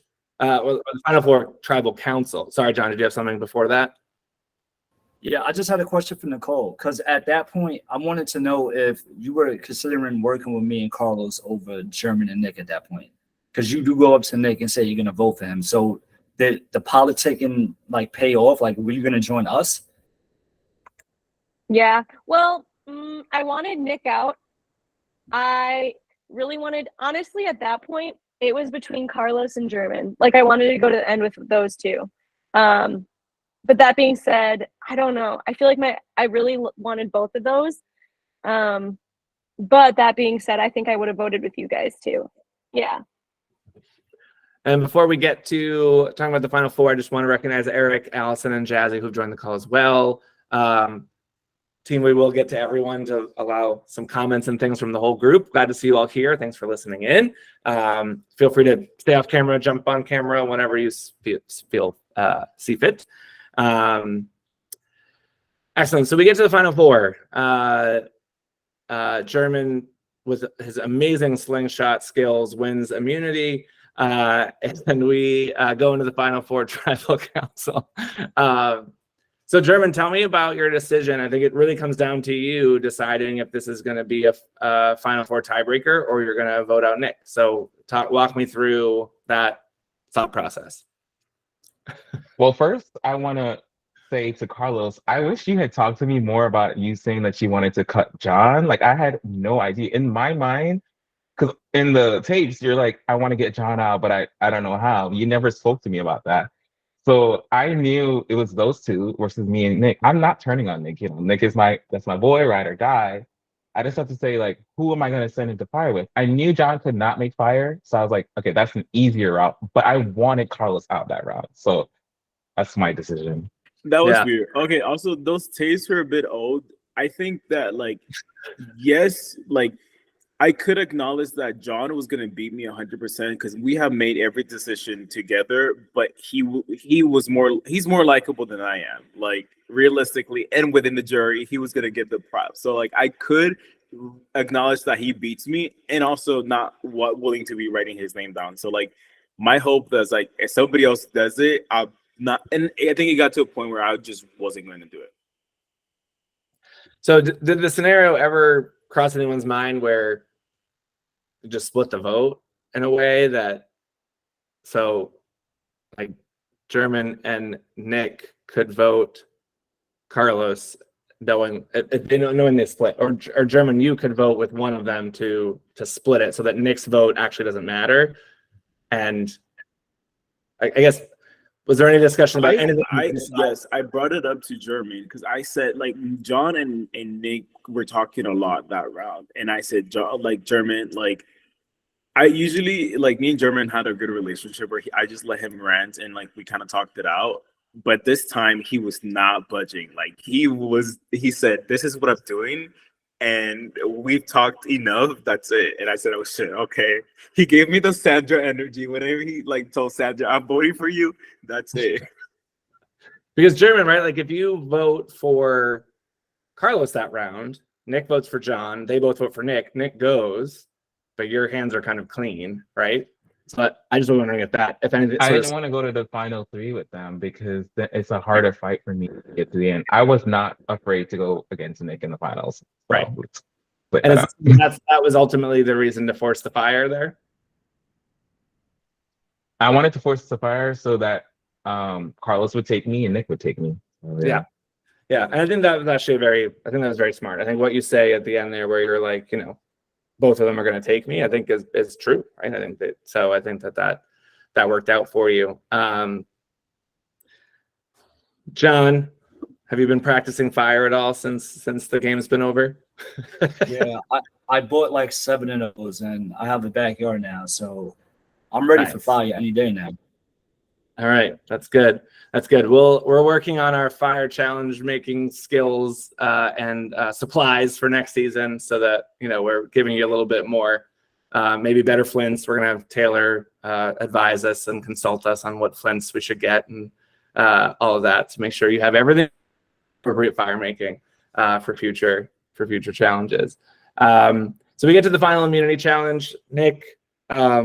I throw a little shade in the episode that you're the only one to have not worn the necklace throughout the merge portion of the game. Going into that, obviously, I think you want to win because you want to win a challenge. But did you feel there was any risk that German or Carlos would not? Well, I think Carlos wasn't going to take you. Did you think there was any risk that German wouldn't take you? I think once you get to final 3, you are at risk no matter what. So you're like, this is the challenge you want to win completely, to know that you are fully in control of the final 2. Didn't really think about German not taking me. We have had multiple conversations throughout this whole thing of being like, okay, like final 2, let's do this. I didn't think I knew Carlos probably wasn't going to take me to the finals. We haven't really talked about our end game at this point. We're sitting on opposite sides of votes the whole time. Really didn't talk strategy this until never, to be honest. But there's no point in the time. I was just like, I didn't come up to this final 3 challenge and being like, oh, I can like walk around here and eat some popcorn and watch them kind of go through this whole thing. Like, no, I was out there to destroy that whole thing. Yeah. And if you watch it, I fucking crushed it. I think percentage-wise got the most amount of questions right on the first try. We obviously, watching the footage, it was hard to capture it all. But I think, Carlos, I love your parting words where you're like, I was so done, like I forgot everyone's name, I forgot everything that happened in the game. Like, what was that challenge like for you? Like, I think we captured at least one of your answers being right. What was that like? It was, I kid you not, I was so tired. I I barely slept the previous 2 nights, and like it was like less than 20 minutes, and I could not remember anybody's name. I do not remember like what happened in the game. I knew I needed to win, but my mind was just blank, and I was like trying to like. At some point, I asked the person, I was like, "Hey, can I describe this person to you? Like, I know who this person is, I don't know their name. Like I forgot Allison's name. Like I could tell you who it was. The person that got voted out the first time when we swapped it. Like it was bad. And then I saw Nick already at the puzzle. I wasn't even at the puzzle.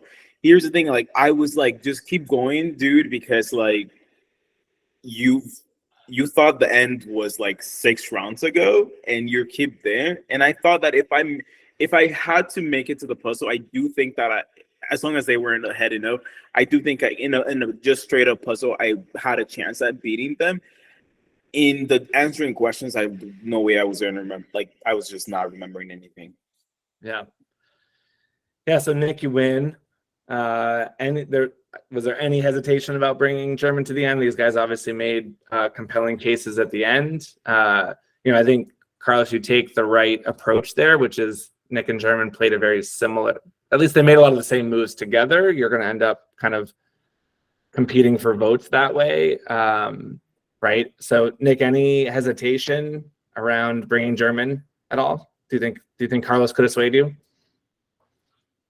I'll be honest, like 1,000% no. Unfortunately, Carlos, like I sat there. You could have I probably even blocked my ears when you were talking, and that's not nice. But you could have sat there and told me that I was going to win $1 million if I brought you to the final two, and I probably would have still brought German. Unfortunately, that's very honest. That's pretty honest. So we get to final tribal. We won't kind of beat this horse to death too much, but Nick, German, anything watching it back? Obviously, disclaimer: not everything at final tribal is obviously included. We did edit some of it out because it was already a very long episode. But anything watching it back that you wish you had done differently, said differently at tribal? Any regrets? We'll start with you, German. Anything as you look back at your performance there that you would have wished you had said or done differently? Honestly, no. I really feel like I told my story. I really explained it well. I was very passionate. I think me and Nick were very, similar games, different games style playing, but it was so close. I feel like everybody was on the fence. And honestly, like I would have brought Nick too, because like I didn't mind losing to Nick. Cause like I feel like if Nick won, like I felt like I won too. And like we were partners from like day one. Like it was great, honestly. Nick, how about for you? Anything that you wish you had done differently? not really at all. Like I think German pretty much said everything possible in this moment. During tribal council and like when you're giving those speeches and you go back and forth with each other, it almost seemed like we were trying to compete in what we were saying, but we were saying the same exact thing at the same time. Mhm. I think the only thing would be called out is like post game is like Nicole would text me and be like, "You raised your hand not for me to vote for you," and I'd be like, "I probably should have just kept my hand down the whole time and just been like, that's up to them to decide. I'm not going to make a decision." See, I think very differently. Like when I watch those types, that happens all over these games. I feel like if someone doesn't have the self-awareness to know what votes they would get or maybe not get, that's a bad sign for me. I actually would err on the side of I think I'm going to get everyone's vote because I played the best game and I'd keep my hand up the whole time. I love that. Okay. Yeah, that's my. I did not do that, Justin. My hand was up, down, yeah. Maybe here. Yeah, and I think honesty is also a good policy there. But I think I would not advise anyone to kind of, I don't want to say cop out, but like play the safe bet of being like, and I want to get them give that decision. Because I think you want to show confidence in your game and self-awareness of who you think you burnt and you didn't burn and that kind of stuff. Great. Well, so the votes happen. I'm bringing the box up. Sherman, at that point, do you think you have it in the bag? You're like, oh, I got this. I'm going to win. Honestly, I felt so good after I gave my speech or my final speech. I was like, I just ate him up. Like I threw him under the bus. He didn't even throw me under the bus that much. Like yum, yum, yum. And then I was like, oh my God, 3-3. I was like, shit, this is gonna be close. And then when he won, I mean, I was happy. I was just like, damn. He came right at the end and like took it. Nick, how about for you? Did you feel like you had it in the bag, or were you at all nervous that German could take it? 1,000%, to be honest. Like, I didn't think I was gonna win sitting next to German. If you see it, like, we're holding hands this whole time, and I'm looking at him and be like, you've got, like, you have this. And when it's reading, we're like, you can almost feel the energy through our hands being like, holy S, it's getting down to the wire. Like, we're almost, like, I can't believe we're down to this last vote. Like, I've seen it once out of the 4 seasons of Survivor I watched from end to finish, of just like being like, wow, like, we're actually, it's that close. No, I'll be honest, I thought I was dead in the water sitting next to him after everything, but obviously gameplay and potential relationships on that side of the board actually went in my favor. Paid off. So, Carlos, I'm gonna go through the jury members now. We don't have Kim with us, unfortunately, but I'll go through the rest of you folks. So, Carlos, seeing now the episodes, obviously we're not as crafty as professional productions, but seeing what you've seen now on the video, I believe you voted for Nick, right? Would you do anything? Would you change it at all? I would have changed it. I told German this like before. I voted against German, not for Nick. I'm so sorry, Nick. Hey, he won. I don't think it bothers him. John, how about for you? You also voted for German. Watching the tapes back, seeing the episodes, do you think you would switch your vote, or did you feel like you voted the right way? So like watching it back, I feel like the game doesn't give Nick justice, because like based on the edit, just from what we have on footage, it kind of looks early on as he's kind of a GOAT, right? He's getting carried, he's surviving these votes. The finale is where you get to actually see Nick be Nick. But German, I felt like I had a very strong social game, but I felt like German had the best social game of the whole season. So that's why I voted for him. Yeah, makes sense. After that would be David. Nicole, sorry, terrible. Nicole, watching back, would you change your vote, you think? God, this is really hard. Okay, even making the vote initially, it was really close. I will say, watching it back, I didn't realize German had his hands in so many pots. Like, he was talking to everyone. He was wheeling and dealing. Nick was too. I didn't realize that Nick was like that vote that he voted for me. To that day until I watched it, that Mike voted for me. I didn't believe anyone else. So Nick was like really great socially at making me feel safe. I don't know. I feel like I'd stick with my vote, but also I am leaning towards German. So ask me again in like next year. David, how about for you? Yeah, the vote was tricky for me. I was going back and forth because I knew German from California, and Nick, we were super close. Like, we bonded because of that, like, merge thing. And then I felt really guilty writing German's name down. So from that point, I was like, I'm voting for German. I cheered when he won that slingshot challenge. Like, I wanted him to win, but I had to ask a question at the end, and I said, new school, old school, who should I vote for? I was so like, I could just like write a name and not even know why. But German's answer was like a little too shady for me. He's like, yeah, we know of each other. I'm like, girl, we've taken shots together and we've partied too many times for you to know of me. So I was a little petty and I voted for Nick because of that, but I do think Nick should have won. And in my confessional, when I wrote Nick's name down, I was petty, but I do stand by Nick winning. All right, Mike, how about I stand by my statement of I know of you, because I don't know why you brought that up at Final Tribal. I'm thinking, oh my God, no one's gonna vote for me now because that for so long. I know, but I'm thinking no one's gonna vote for me now because they think I had an easy out in the game. I'm like, can you just wait till the reunion to reveal that? Mike, how about for you? Would you, now that you've watched the episodes back, Would you change anything?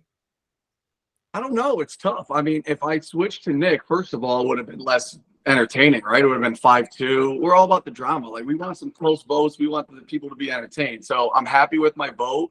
I think watching it back, I'm really more appreciative of Nick's game and how under the radar he was and how tactical. I don't think I saw that while playing.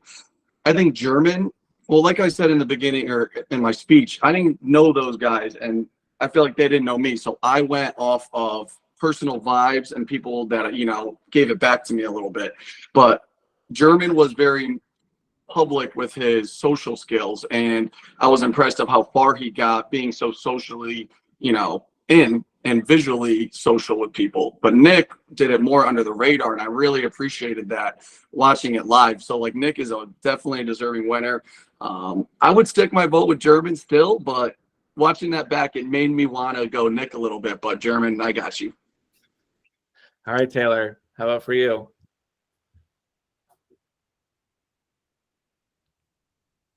Oh, you're still on mute, buddy, or something. We can't hear you.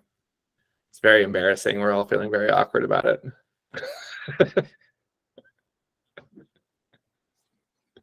No, nothing yet. Nothing yet. All right. Taylor, you have to hit unmute. Just in case you didn't know. I think we Taylor all figures out the sound. We'll come back to Taylor at another time. I do Taylor, want to say something about me and Nick, though. Like, yeah, go for it. after watching the whole season, I think a lot of people they come into these games, they want to be cutthroat, they want to be a villain, they want to target their allies and all this stuff. But me and Nick showed that you can be loyal, you can play a fairly honest game and be a hero. And I just love that we both did that and got to the end together. Love you. I love Back that. at you. That's great. Sat there the whole time and be like, is German playing me right now? Like, is he actually playing me? And then watching back on this whole thing, like, solidifies, like, I went into this game and I found one person I can be super loyal to and let him kind of go off and have his own conversations, but know he'll have my back in that, come back to me and like literally laid on the line. He's like, you're going out tonight if you don't play this idol. Boom. Also, I do want to say when we had swapped those tribes and Nick had separated from me, you know those movies where a wife's husband goes off to war and every time you're just waiting for them to come back? Every time they were coming back, I was like, please, God, let Nick stay, please. And he stayed. I almost cried. I've been there. When I played Real Foot, I was on a swap, and there was a moment in a challenge where like the other tribe walks in after a tribal, and one of my people was still in that I thought was clearly going home, and I started like getting teary. Like it is this weird. It doesn't matter. Like 1 day, 2 days, these games like get to you, and these people get to you, and it can get very emotional. We'll talk about Carlos's emotion in a little bit. All right, I want to do a quick round of lightning stuff for the final 6, and then we'll. Oh, Taylor's back. Taylor, do you have sound now? I don't know. There you do. You do. So you want to Okay. turn your phone sideways though, so you don't look so weird. Okay. I don't know how to work anything. I'm sorry. This is very. Is that better? Perfect. That's great. You're looking great. So, after watching the episodes and everything you know now, would you change your vote? I don't think I would have changed my vote just because I look for someone to be very like saying their intentions in a game, and I feel like German said his intentions a little bit better, although I think Nick would have won my vote if he like articulated it a little differently. All right, that's fair. That's fair. All right, quick lightning round for the final 6, and then I want to get to some questions for some other folks in the cast. We just had Daniel join us as well. We have not heard from Queen Jazzy because she wasn't able to make her roundtable, so I definitely want to bring her into the conversation. Quick lightning round, though. First question, what was your favorite moment of your overall experience? If you had to pick one moment, what was that favorite moment? We're just going to go in order, so we'll start with David. Favorite moment of the whole experience? My favorite moment would be winning that box challenge with Kim. Us being on opposite tribes, getting paired together, you know, by whim, and then kind of dominating. That was a good feeling. All right, how about for you, Nicole? Can I do two? All right, 2 quick ones. Yep. Okay. Two was the fact that like when me and Taylor went up for tug of war, I was like, girl, we don't got this. She was like, yes, we do. And I was like, okay. And we crushed it. It was a challenge. So that was really cool. And then also winning my individual immunity. That was a long challenge. I did not remember how long that went. So yeah, super great. Nice, love it. John, how about for you? What was the question again? I'm sorry. It's all right. We're all tired. What was your favorite moment of the whole experience? Like, if you look back, what's the one thing you'd be like, I love that part. That moment was my favorite. My biggest, happiest moment of the season was when the Wonkus 5 made the merge, because that was my squad. I remember being so happy, like, yo, we're so loyal. We were all hugging. I think that was number one moment all the time. All right, Carlos, how about for you? I would say like my giving the legacy, but if you can tell, like, but I'm pretty expressive in my face. I wasn't still not happy because I thought John was going home. So at the revote, I didn't smile until there was a tie and I realized that I can fuck shit up. So that was my favorite moment. Yeah, I do want to say, like, that moment, Carlos, when you walk into the booth and Travis gives you the legacy and you just like break down, was like so beautiful. And like, it just shows like you're really tired and the emotions of the game get to you. And like 1 minute you think you're going home and the next minute, like you've got a safety. So I do want to ask Mike, like, what was your thought process there giving Carlos the legacy? Have you talked about that much? Yeah. I mean, I think I was more close to John actually in the moment. I thought John was safe. So I thought Carlos was kind of playing a little bit more messier than John. He was kind of flip-flopping back and forth. And I thought maybe at that point of the game, they would realize it. David, you know, me and you and Kim were strong at that point. And I just thought you were more with German and Nick. And I felt like I was kind of left out. So that's why I didn't give it to you.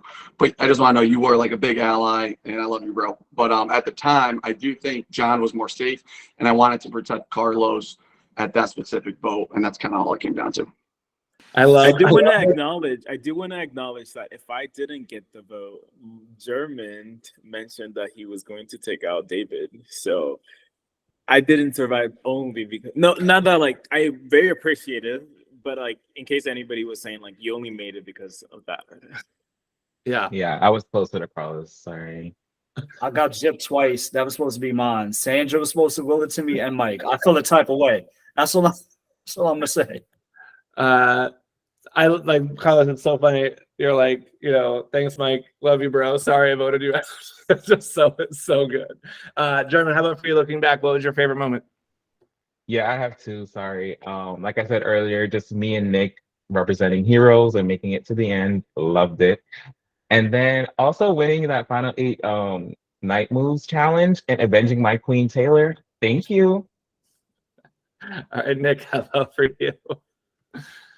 I just have to go to the final immunity challenge. I mean, I'll be honest, like I knew I could do it, but at the speed that I was completing everything at, I was just like, damn, like I guess I really didn't put my all into all the other challenges that we played. All right, next question. We've kind of heard a little bit about this, but we'll just reiterate if you had one regret or one thing you'd go back and do differently, what would it be? David? We talked a little bit about a regret earlier, so I'm not going to use that one. But one that really wouldn't have changed the game, but personally for me, like I held it a little bit past the game, was that challenge where we voted for people. I forget the name of it. When everyone said who's the biggest liar, I was just, voting for who everyone was going to vote for. So I knew everyone thought it was Kim, but I knew Kim wasn't a liar. Kim did not lie to me once, and I still said Kim. So if not winning that challenge didn't matter, I should have just not said Kim. And I didn't know she was watching. So I think that was another piece too. I didn't know she was seeing it. That must have hurt. So I wouldn't have voted Kim. Nicole? I've already said these two, but voting for Taylor and not Mikey and then telling Nick I was going to vote him out because I couldn't sit next to him in the end. Perfect. John, how about for you? Any regret?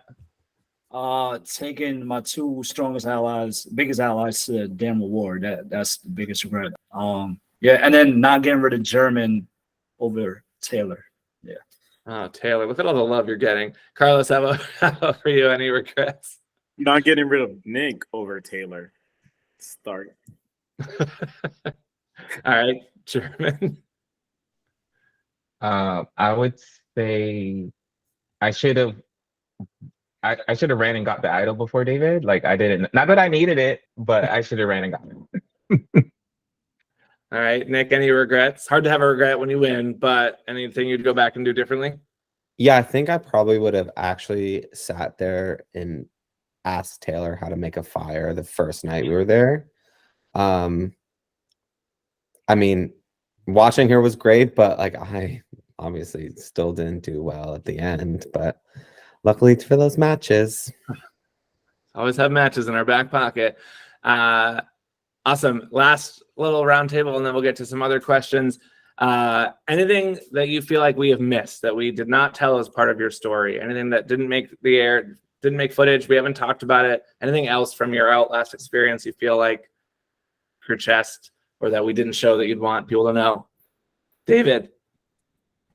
Yeah, I have two for this one. The first one being my alliance with Jazzy really spanned the whole first day and a half out of 3. So I considered her my number one right up there with Kim until things got a little chaotic. So it wasn't really shown explicitly because it all happened off the camera.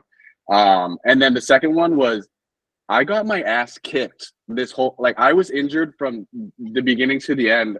I still have scars. And for anyone who says I was faking it with that thing, I will send you a picture of my ankle, which is still a little bit messed up. And you're lucky I signed that waiver. Well, you also didn't tell us about it. So not only did you get hurt, you didn't tell us. I want to be very clear. I'm going to capture that in this recording that you did not tell us. This is true. This is true. I didn't want you to take me out, so I kept it secret. Yep.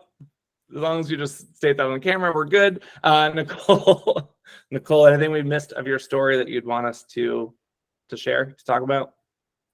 Nah, I don't think so. You covered it pretty well. Great. Hopefully, I don't. If you should tell me at some point, text me what your friends thought was shady that I put in the edit in the finale. John, how about for you? Anything that we missed from your story? Anything that wasn't captured enough?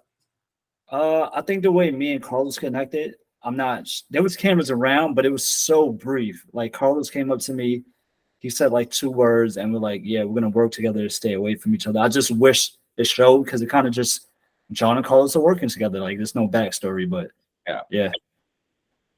All right, Carlos. But also my relationship with German, I think it was shown, but like not to the extent. I think German did a really. I don't really give a lot of information. Justin, you know this, and German did a really good job of making me feel safe to not only give him information, but to try to see the game from his perspective and let him know like this is good for my game, but not for your game, and this is good for your game, but not for my game, kind of situation. German, anything we missed from your story? Anything you'd want the audience to know? Yeah, when I fainted during the other immunity challenge off the brick, like y'all did not capture that, and I was really hurt.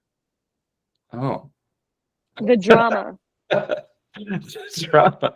You know what's funny about this is so that night camera kept turning off, which is why the challenge is so choppy and how we had to edit it because we kept losing the footage. And now that you say that, there's a moment where you are sitting on the ground and I'm like, are you okay? Like take whatever time you need. And we don't capture the actual like everything before. You're just sitting on the ground at that point. I was like, I don't need to cover that. He probably was just like tired, or I couldn't remember what happened. So now that you say that, I vaguely remember that happening. I'm glad you're all right. I'm glad you made it. Nick, how about for you? Anything from your story, from the episodes you wish we had shared, or anything you think we missed? Maybe it hits the blooper reel, but like running out of the woods after that, like that was, I'm still scarred for life. That place is haunted. There was something there. Me and Eric, like levitated from the ground and sprinted so fast. Yeah, for those that don't know, there was something supposedly in the woods. People heard things. They ran out of the woods screaming. It was pretty funny. Edited that part out too. Awesome. Well, Final Six, it was an amazing end game. Really, I mean, the whole game was exciting, but I've said it once, I'll say it again. I think we got a little bit of everything in this game, right? We had tie votes, we had correct idle plays, we had Final Four fire making, 4-3 final vote, we had big blind sides. We just had a little bit of everything. When someone medevaced, we love you, Eli. Sorry you couldn't be here. Right? Like everything you'd ever see in a season of that other show that we don't talk about, like you saw in this game. It was wild, right? Like a little bit of everything, which was really, really cool. And you guys came here to play pretty hard. I want to get to some of our other players. Thank you all for joining.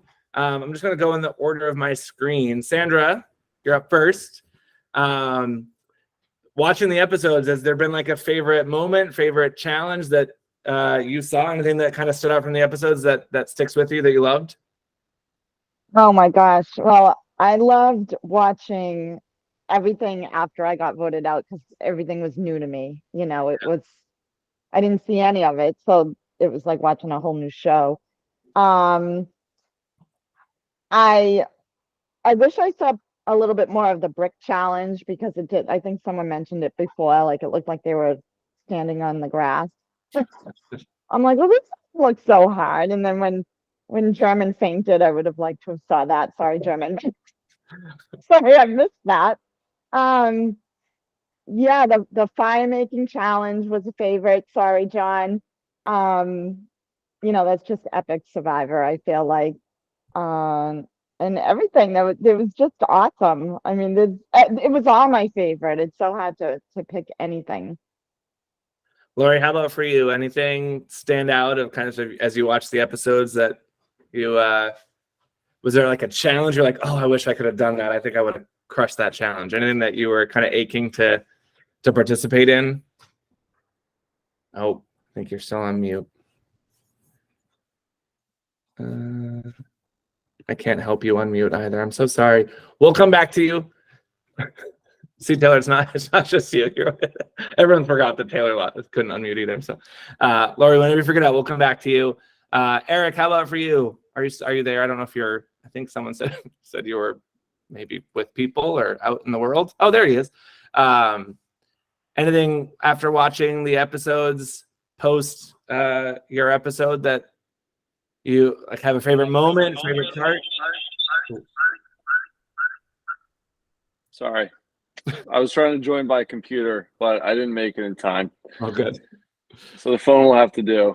Favorite moment, favorite part? I mean, all of Jazzy's confessionals. She made me feel normal. It was great to see someone else there who's having fun with it. So, in fact, that's really the only reason why I'm here right now. I'm just here to hear what Jazzy has to say. So, that's pretty much it. Yeah. I'll pass it on. All right, we're going to pass it right on to Queen Jazzy. Jazzy, welcome. Glad you could be here. My mic's working. We didn't capture your roundtable, so I'd love to don't make it too long, but I'd love to hear kind of your recap on the game, on your game. Maybe kind of what was your strategy going in? What would you have done differently? What do you think went wrong? All the things. Tell me things. Okay, I thought you were going to ask specific questions. Like I didn't prepare a speech here. Jeez. Well, I mean, all right. I came into the game thinking I was going to play under the radar. Instantly went out the window. I know, like apparently I can't do that. I'm a Scorpio. Shout out to German. And like I'm more likable the more comfortable I am. And like instantly in the game, this game specifically, I felt very uncomfortable. It was like instantly I was on the defensive, and defensive Jazzy is cold and cutthroat and pretty focused on winning. And so I have a lot of regrets. Some of my biggest regrets is not making it further to be able to like play and hang out with some of these like awesome people. Some of my most favorite moments, honestly, have been at the premiere and finale parties.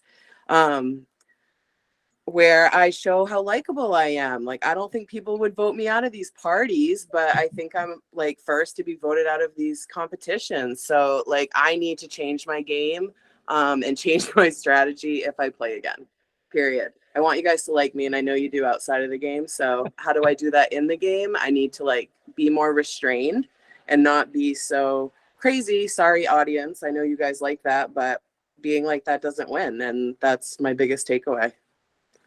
So All right. Any comments? And I just say something. Yeah. I'm sorry.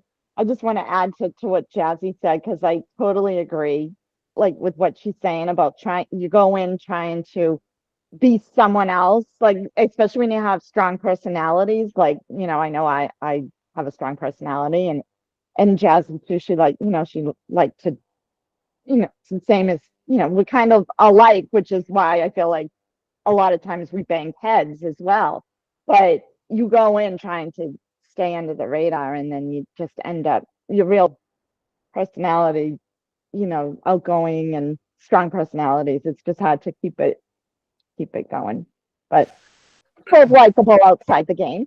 Can I randomly say something really quick? Sandra, I do think you should play it again if you haven't, because you were really like, I know it looked like you're in a bad spot, but I don't think you were in a bad spot as you were. And you got a really bad hand in the swap. Like, there's only so much you could have done.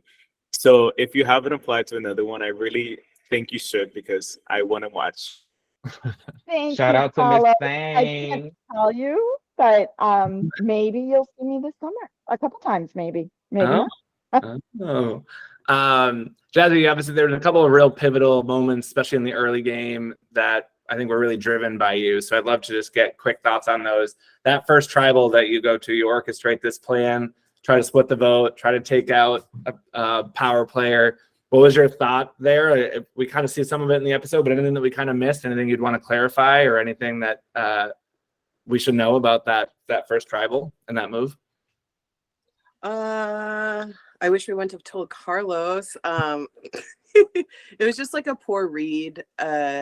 I felt out of control instantly. I felt this is going to get like really real, but I might as well get very real, and it might be an unpopular opinion, but I felt a little triggered walking into it. You know, it was like kind of the story of my life. Like, here's this conventionally attractive female, and here's all these guys that are like circling her, like, yep, we're with her. And instantly it was like, here I am on the outs. Lizzie, Steph, Sandra, come on, we got to go against these people. We got to go against revolt, you know, and I went a little too hard with that.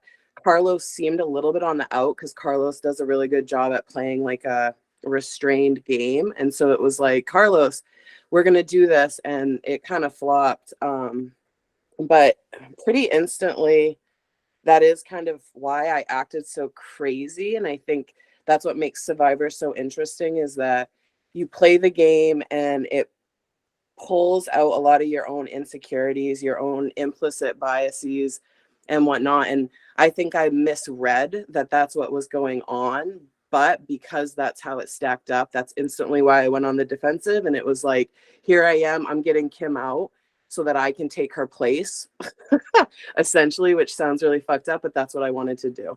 So the Kim vote was that she didn't seem very interested in a girls' alliance. I know during her roundtable, she said that she never really thought about doing a girls' alliance, but I don't know, Sandra, if you remember, but we totally approached her about that, and I don't think that she seemed very interested in doing one. So Kim was the target for that reason. Personally, it was because I was working with David, and I knew that he was pretty tight with her, and I wanted to become his sole number one. So it was kind of Kim for that reason. Makes sense. Nick, did you have a comment? No, when Jazzy was just talking about bringing like your own personality out into the game, Carlos, what was your decision on wearing that sweatshirt? Because what did it say? Probably anxious or something along those lines. And it's like so similar to how you played some of the game. Like, I was just like, my friends were just like, that's literally how he's playing this game, and it's on his sweatshirt. Yeah, I think if you wear it, it's like you can be it. So I'm anxious and I'm acknowledging it, and I know my weaknesses, so I'm gonna use them as strengths, and I'm gonna know, like, if you know when your weaknesses, for me at least, if I know where my weaknesses lie, then I can plan for them a bit better. So, but yeah, 100%, and I felt it all the time. Like when multiple people were talking to me, I felt my heart beating faster. David, do you have a comment? Yeah, I wanted to speak on the Kimbo with because Jazzy, I don't know if you were here, but they asked about regrets, and I talked or what they didn't show and how close we were. Because you were giving me information left and right, and I was like, okay. So right before that Kimbo, in a confessional, they said, "Who's your number one?" And I said, "I have on two hands Kim and Jazzy, and I think right now it's Jazzy." And then you blindsided me. Had you voted anyone else that game, it wouldn't have been this boy-girl split. It could have just went like weaved, and I might have had like Kim and one of them, and you could have had one, and it could have been something else. But it played how it played. But that was real what we had for sure. Jazzy, I also want to talk about the Lizzie vote. I think, Lizzie admitted in her roundtable that her own kind of, I think, loyalty and honesty and not necessarily honesty, but like she was not able to pull the trigger that you were able to pull that round. So curious about how that round was for you. Like we see you struggle at the voting booth of whether or not you're going to do it, and you ultimately end up doing it. So what was kind of the thought behind that? I mean, I'm an avid Survivor fan. I've seen it play out a million times, but I had a tip, and it came from David. David kind of tipped me off and said, if you don't put Lizzie's name down, you're going home, in a whisper. And I knew that I needed to put her name down, and I really hoped that I didn't have to, because like I wanted to play with Lizzie. There's something really joyful about Lizzie that makes like it. When you start getting down in the moments and you look at a player like Lizzie, it like relights your fire of like, yes, it's so amazing to be here, because she just has this love of like, oh my God, I'm getting voted out. Like she's excited to get a negative thing happening to her because she's such a love of the game. And so having that around you is just great. Plus, I said this at the finale to some people, like it helps me having a good cop. It's like good cop, bad cop, me and Lizzie, like it's this nice little team. But ultimately, I mean, David telling me to put her name down was just that tipping factor to write it down. All right, I've got just two more quick questions for you, and then I want to make sure we get some other people in the conversation. But the swap happens, and it seems like you are you're pushing we've got to vote Allison, they've got to have an idol type narrative, and it seems as though you are really driving that kind of conversation. I'm very curious about why you kind of went that route as opposed to scooping them up and flipping at that moment.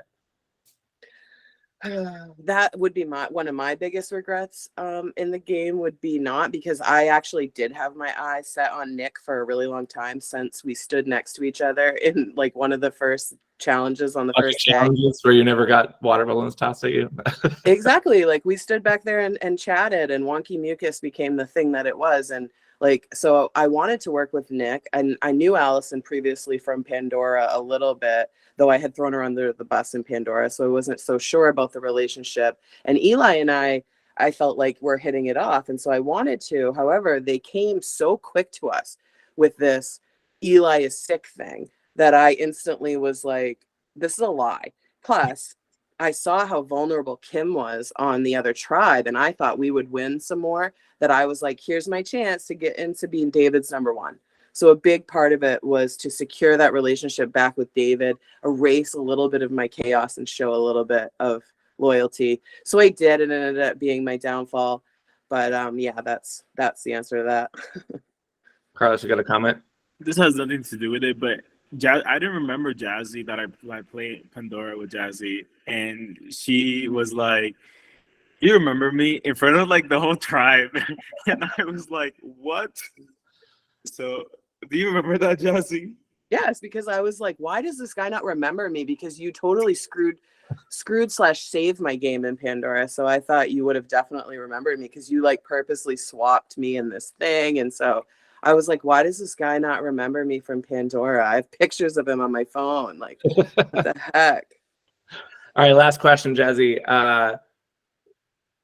Your vote out was, it seemed like it was a true blindside. You had no idea it was coming. Did you have any hint? Do you had any inclination of it could have been you? I kind of knew when we were walking up. I said to Nick, who are you voting? And he's like, you know who I'm writing down. And in my mind, I was like, they're voting me out. And I just didn't have any other play. I looked for an idol on the walk up. I looked around, which I did at every tribal.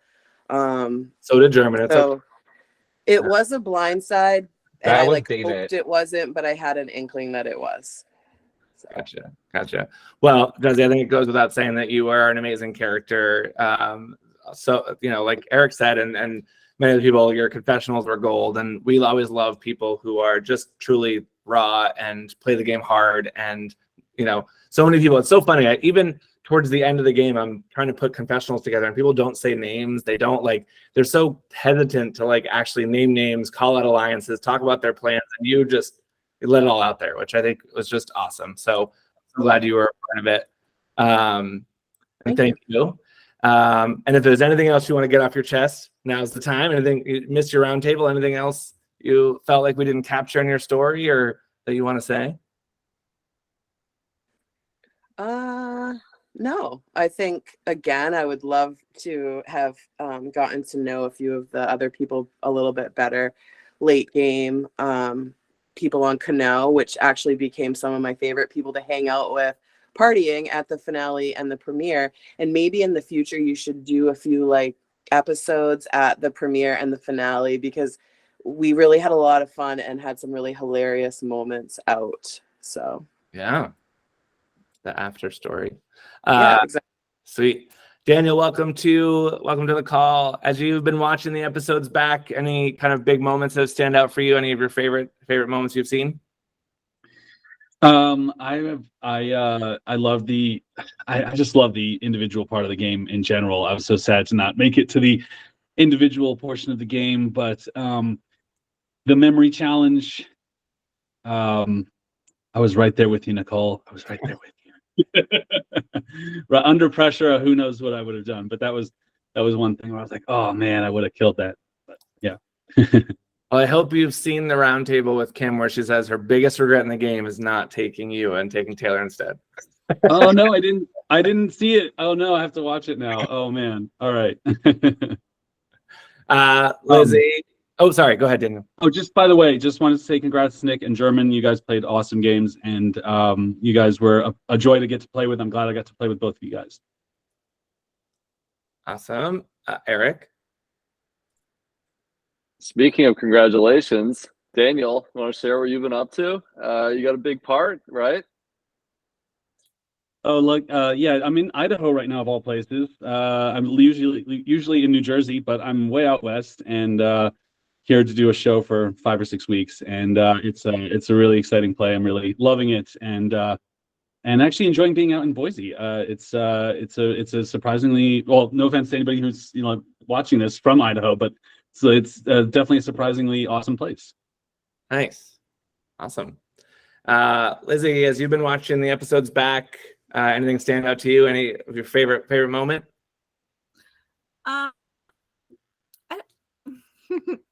No, I don't want to talk about it, but but I will say I'm so bummed that I didn't get to the individual portion of challenges and stuff, because some of those are org friendly challenges, like the memory, I can do that, and I think endurance in general, I think I'm pretty strong at, because I'm very determined and I'm very stubborn. So I can do, I'm that's something I'm good at in orgs, is endurance and stuff like that. Plus the fire, Jazzy taught me how to make fire. So I think I could have done that too. But yeah, I am kind of reducing noise. It's because she's a loud bitch. But yeah, I think that you know what? She's a pukey girl. You're right. I am a pukey girl, and I was able to win individual immunity by puking. Iconic. But I just wish I got more time, I think, too, as well. I think like these people are so wonderful, and it was really cool hanging out with them like at the premiere and finale.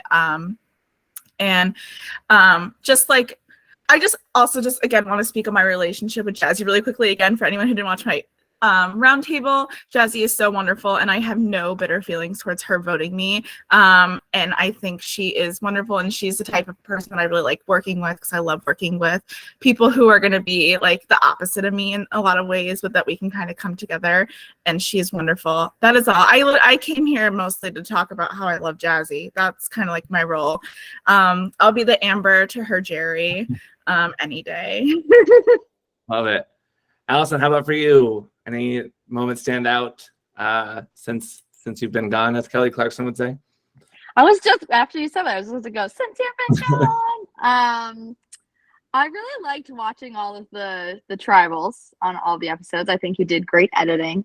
And very similar to what Lizzie said, I wish I could have stuck around more to do some individual challenges. Obviously, I was very sad at the end, and I just felt like I didn't fully get the whole experience, because I had this vision of like I had so much more, but you can't control anything other than what you can do, and I didn't do it well enough, so it's fine. But it's been really cool to watch it all, and like Jazzy was saying, the parties have been fun. Laura, do we have your sound, do we think? No, not yet. If you want to type something in the chat, Lori, I can say it, but I can't unfortunately hear you. Carlos, did you raise your hand? I thought I saw you raise your hand, but maybe I was. It was a mistake. I was trying to use a reaction thing. Yes, yeah. Lori, I wish I could help unmute you, but we're excited to have you here. I can't do anything. I'm so sorry. Awesome. Well, anything else? Got it. Taylor, yes. I just wanted to point out how it feels really terrible that everyone says they wish they didn't vote me out. But like, where was that energy during the game? That's all I gotta say. Well, that was my next question was going to be: is there anything anyone is still like holding on to that they want to get off their chest? Hopefully, not everyone's hands raised right now, but it's getting a little late. But I do want to open the floor up if there's anything anybody wants to say, clarify. Eric. Yes, thank you. This has been bothering me for a while. There's been a lot of talk in this game about what a big threat I was, and Kim was worried I was going to win 8 straight immunity challenges. And I just wanted to say that what wasn't aired was that I threw my back out pretty much 5 minutes into the game chopping wood. So I was actually more of a threat than I was given credit for, because I was doing this whole thing injured. So I would like to receive my proper due as even more threatening than what everyone was saying I was during the game. Thank you. Thank you, Nick. Nick, are you there, Nick? Oh no! Sorry, the immediate hand hand raised. Oh no! This is terrifying. More so, I think like more anything to get off my chest would be. It's tough to look back and see the way votes did turn out. I would say like intention wise, like wasn't even on my radar. It was just more of like my social game that kept me going. And unfortunately my social game ended me next to another gay male. And that being said, it 100% understand what was said during episodes, but I just want to get that out. Like it was more my social game that put me there. It wasn't like anything about gender or how someone identifies, period. Like just want to put it out there. I know that was a tough subject to see from one person in the game as well as people that have been watching it. And we know the history of these games have been geared towards that type of conversation. But yeah, I definitely just want to point that out before we end this call. I appreciate that. It's a somewhat uncomfortable conversation, right? Because there's a lot of emotion behind it. There's a lot of values that we all hold. There's identity factors that we all, in some capacity, have a relationship with, right? So as a producer, it's one of those things where I obviously want to be conscious of it. I want to do my best to make this a place where anybody can play and everybody of every identity feels represented to the best of my ability, and but that I don't influence anything at the same time, right? So that I let the game play out as it's supposed to. But I think it's a good reflection. I think it's, in some ways, I think it's a great conversation to have. It's an important conversation. They're having it on the real show, the show we don't talk about, right? Like it is an important conversation to have. I send a message. I appreciate everyone who's been active in the conversation. It's not easy. It's hard. I don't want Outlast to feel as though it is pushing a narrative that is negative or that has made anyone feel upset or hurt or any of those things. So I appreciate that, Nick. I do think it's an important thing to kind of keep those conversation lines open. If people have perspectives, opinions, I want to make sure they voice those, because that's the only way we're all going to, I think, live and learn and grow and hopefully continue to improve this community and share those perspectives. I don't know if this is about that or not, but Jazzy and Carlos, I'll let you chat, because you have your hands raised. I don't know if someone wants to go first. So yeah, it is about that. And I actually wanted to ask John a question about what he considers to be a threat in the game, because there were multiple times where he made comments throughout tribals or throughout the game where he pointed out like the only threats he saw was Eric, like on Canoe. And so I would like to understand where his thinking's coming from in that, if he's still on. Yeah, so that comment about Eric was just me trying to get rid of someone who could possibly win, like Kim said, 7-8 individual immunity challenges. So I just wanted to get rid of him because I was already facing against him a couple of times. We did the toss where I beat him, and then I think I beat him in knocking the idols off. So I'm like, all right, I got my 2 legs up on him. Let me get rid of him now before he starts beating me.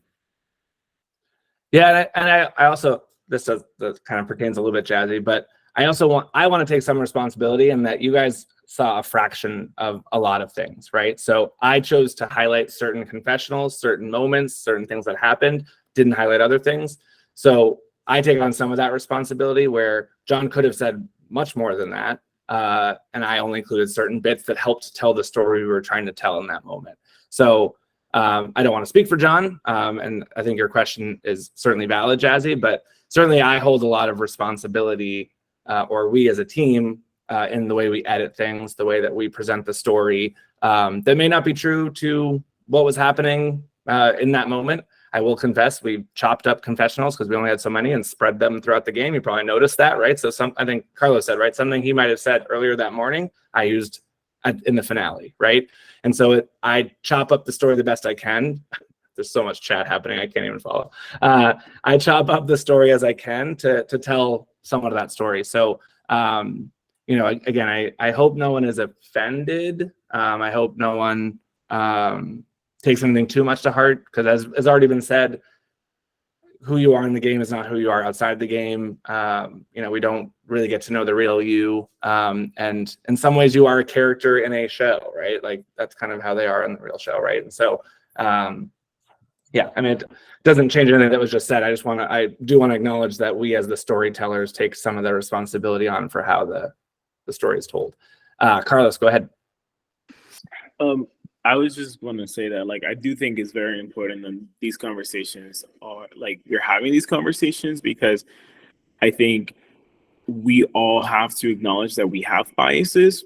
Like, I saw John's flag day one, and that, like, I recognized the flag, which drew me to him. So if I didn't have that bias towards, or like that I want to work with him, this is something we connect on, then it is likely that it wouldn't have liked. So I do think that it's important to have these conversations, and perhaps next time that we all play, we acknowledge that we will go into the game with some level of bias.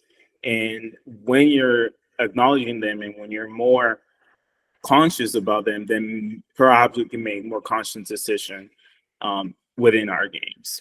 Yeah, absolutely. I mean, going into this game, you are looking for anything and everything to connect with people, because that's what this game is about. So as a gay man, I will likely look for other gays to play with. It's something David talks about very openly, right? I also know I connect really well with women. I probably will look for women to play with, but at the same time, I may have to vote out some of those people, right? So it is one of those things where you look for anything to connect on. It could be your hometown, your profession, your race, your identity, any of those factors.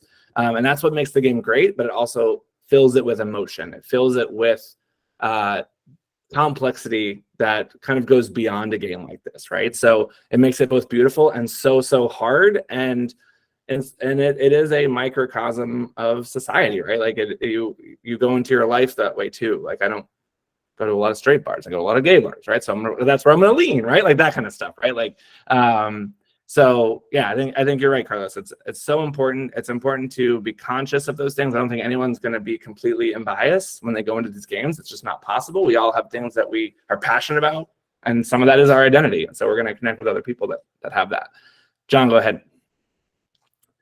Yeah, I just wanted to second what Carlos said. So yeah, we all have biases and we look for somewhere where we can feel comfortable. But at the same time, like in this game, we all work with people that didn't identify with us. We just found something in them. Like my major alliance, I was working with a gay man, straight man, a female, someone that identified with me. I think in these games, you could find someone that you feel comfortable with. Because I wanted to work with Steph because she had tattoos. That was something I could relate to. So like you can always find something. And I think our cast did a great job that our biases didn't convolute how we looked at the end game and the rest of the castmates. If only she could just toss bags a little better, right, John? Right? That's really just awesome. I mean, if Just Lizzie, we love you. Yeah. Nick. All right, Justin, I don't want to wrap up this call for you at all, but I'm gonna say that season 2 of Outlast has a lot of shit to pick up from this cast. Like I just don't see them topping this. So it's definitely going to be a great season to watch from the outside looking in for sure. Even from like early vote outs, like you're gonna have to like really pick up your game. Yeah, I'm really curious to see how this game will influence that game, right? You know, I think most of the players, they should be watching, right? Watching all of you and taking notes and kind of seeing how it affects their game. So I'm very, very curious. They do have very big shoes to fill. I do want to try to wrap up, but Mike's had his hand up for a little bit, so I will make sure that Mike is able to chat. Oh, he just turned off his camera. That was the wrong way, Mike. The other way. I actually didn't even know I had my hand up. I thought it was a thumbs up, but yeah. But I'll talk. Yeah, pretty much just to wrap up what everyone said about diversity. Like they already kind of hit what I was going to say, but I do feel like you go in with biases, like people say, right? But I think at the end of the day, you're going to do what you think is going to get you the furthest, no matter what. So like when Nick apologized, saying, you know, it wasn't his intention to take another game, I had taken no offense in that. He got along best with German and played the game with somebody who he thought was going to benefit him. So like I've said in my roundtable, I'll play with anybody. I don't care who you are. And I just strictly go off vibes. And if it is 3 guys, or if I'm going to play with 3 ladies, that's just how it's going to be to benefit me. So I hope nobody says I'm only going to play with these people. I only want to vote off that people. That's not Survivor, right? So I know we're all diverse enough to not do that. And I don't think we really did. And sometimes things might play out like that.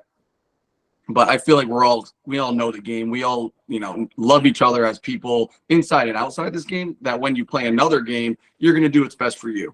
But it is important to have those conversations. And to season 2, I do agree. They're going to have some swag too with their necklace and immunities. So that's one thing off the bat. But second, like everyone came to play. And I said this in our YouTube comment in the finale, YouTube, like there wasn't one person here that's just like, I'm here for an adventure. Like I just decided to play. Justin likes me as a friend. Like everybody brought it. And everyone, you look at the comments, you look at my friends, you look at people on YouTube, like they said this season was incredible, not just for a live game, but for the first season. Justin, you did a great job casting, and season 2 better bring it because we brought the smoke, baby. That's very true. And I don't think Lori can come off mute, but I want to give Lori a big shout out. Her and her husband made a beautiful, beautiful challenge for us for this upcoming season, and they're making another one. They're very talented craftsmen and women, craftspeople, and it will be amazing. And she's unmuted, Lori. I am. Well, I had the chat, and when I opened the chat, it blocked the mute. But I had another mute button that I had to use a different one. That's it. Yeah. Apple products are crazy. But I can't wait to see the challenge be used next season. It's so exciting. So between the immunity, amazing immunity idol that you all purchased in the necklace, they're so beautiful. It's going to definitely upgrade. Like I said, Thomas will be a little mad, but maybe we'll also need Thomas next season. Who knows? No, who knows? So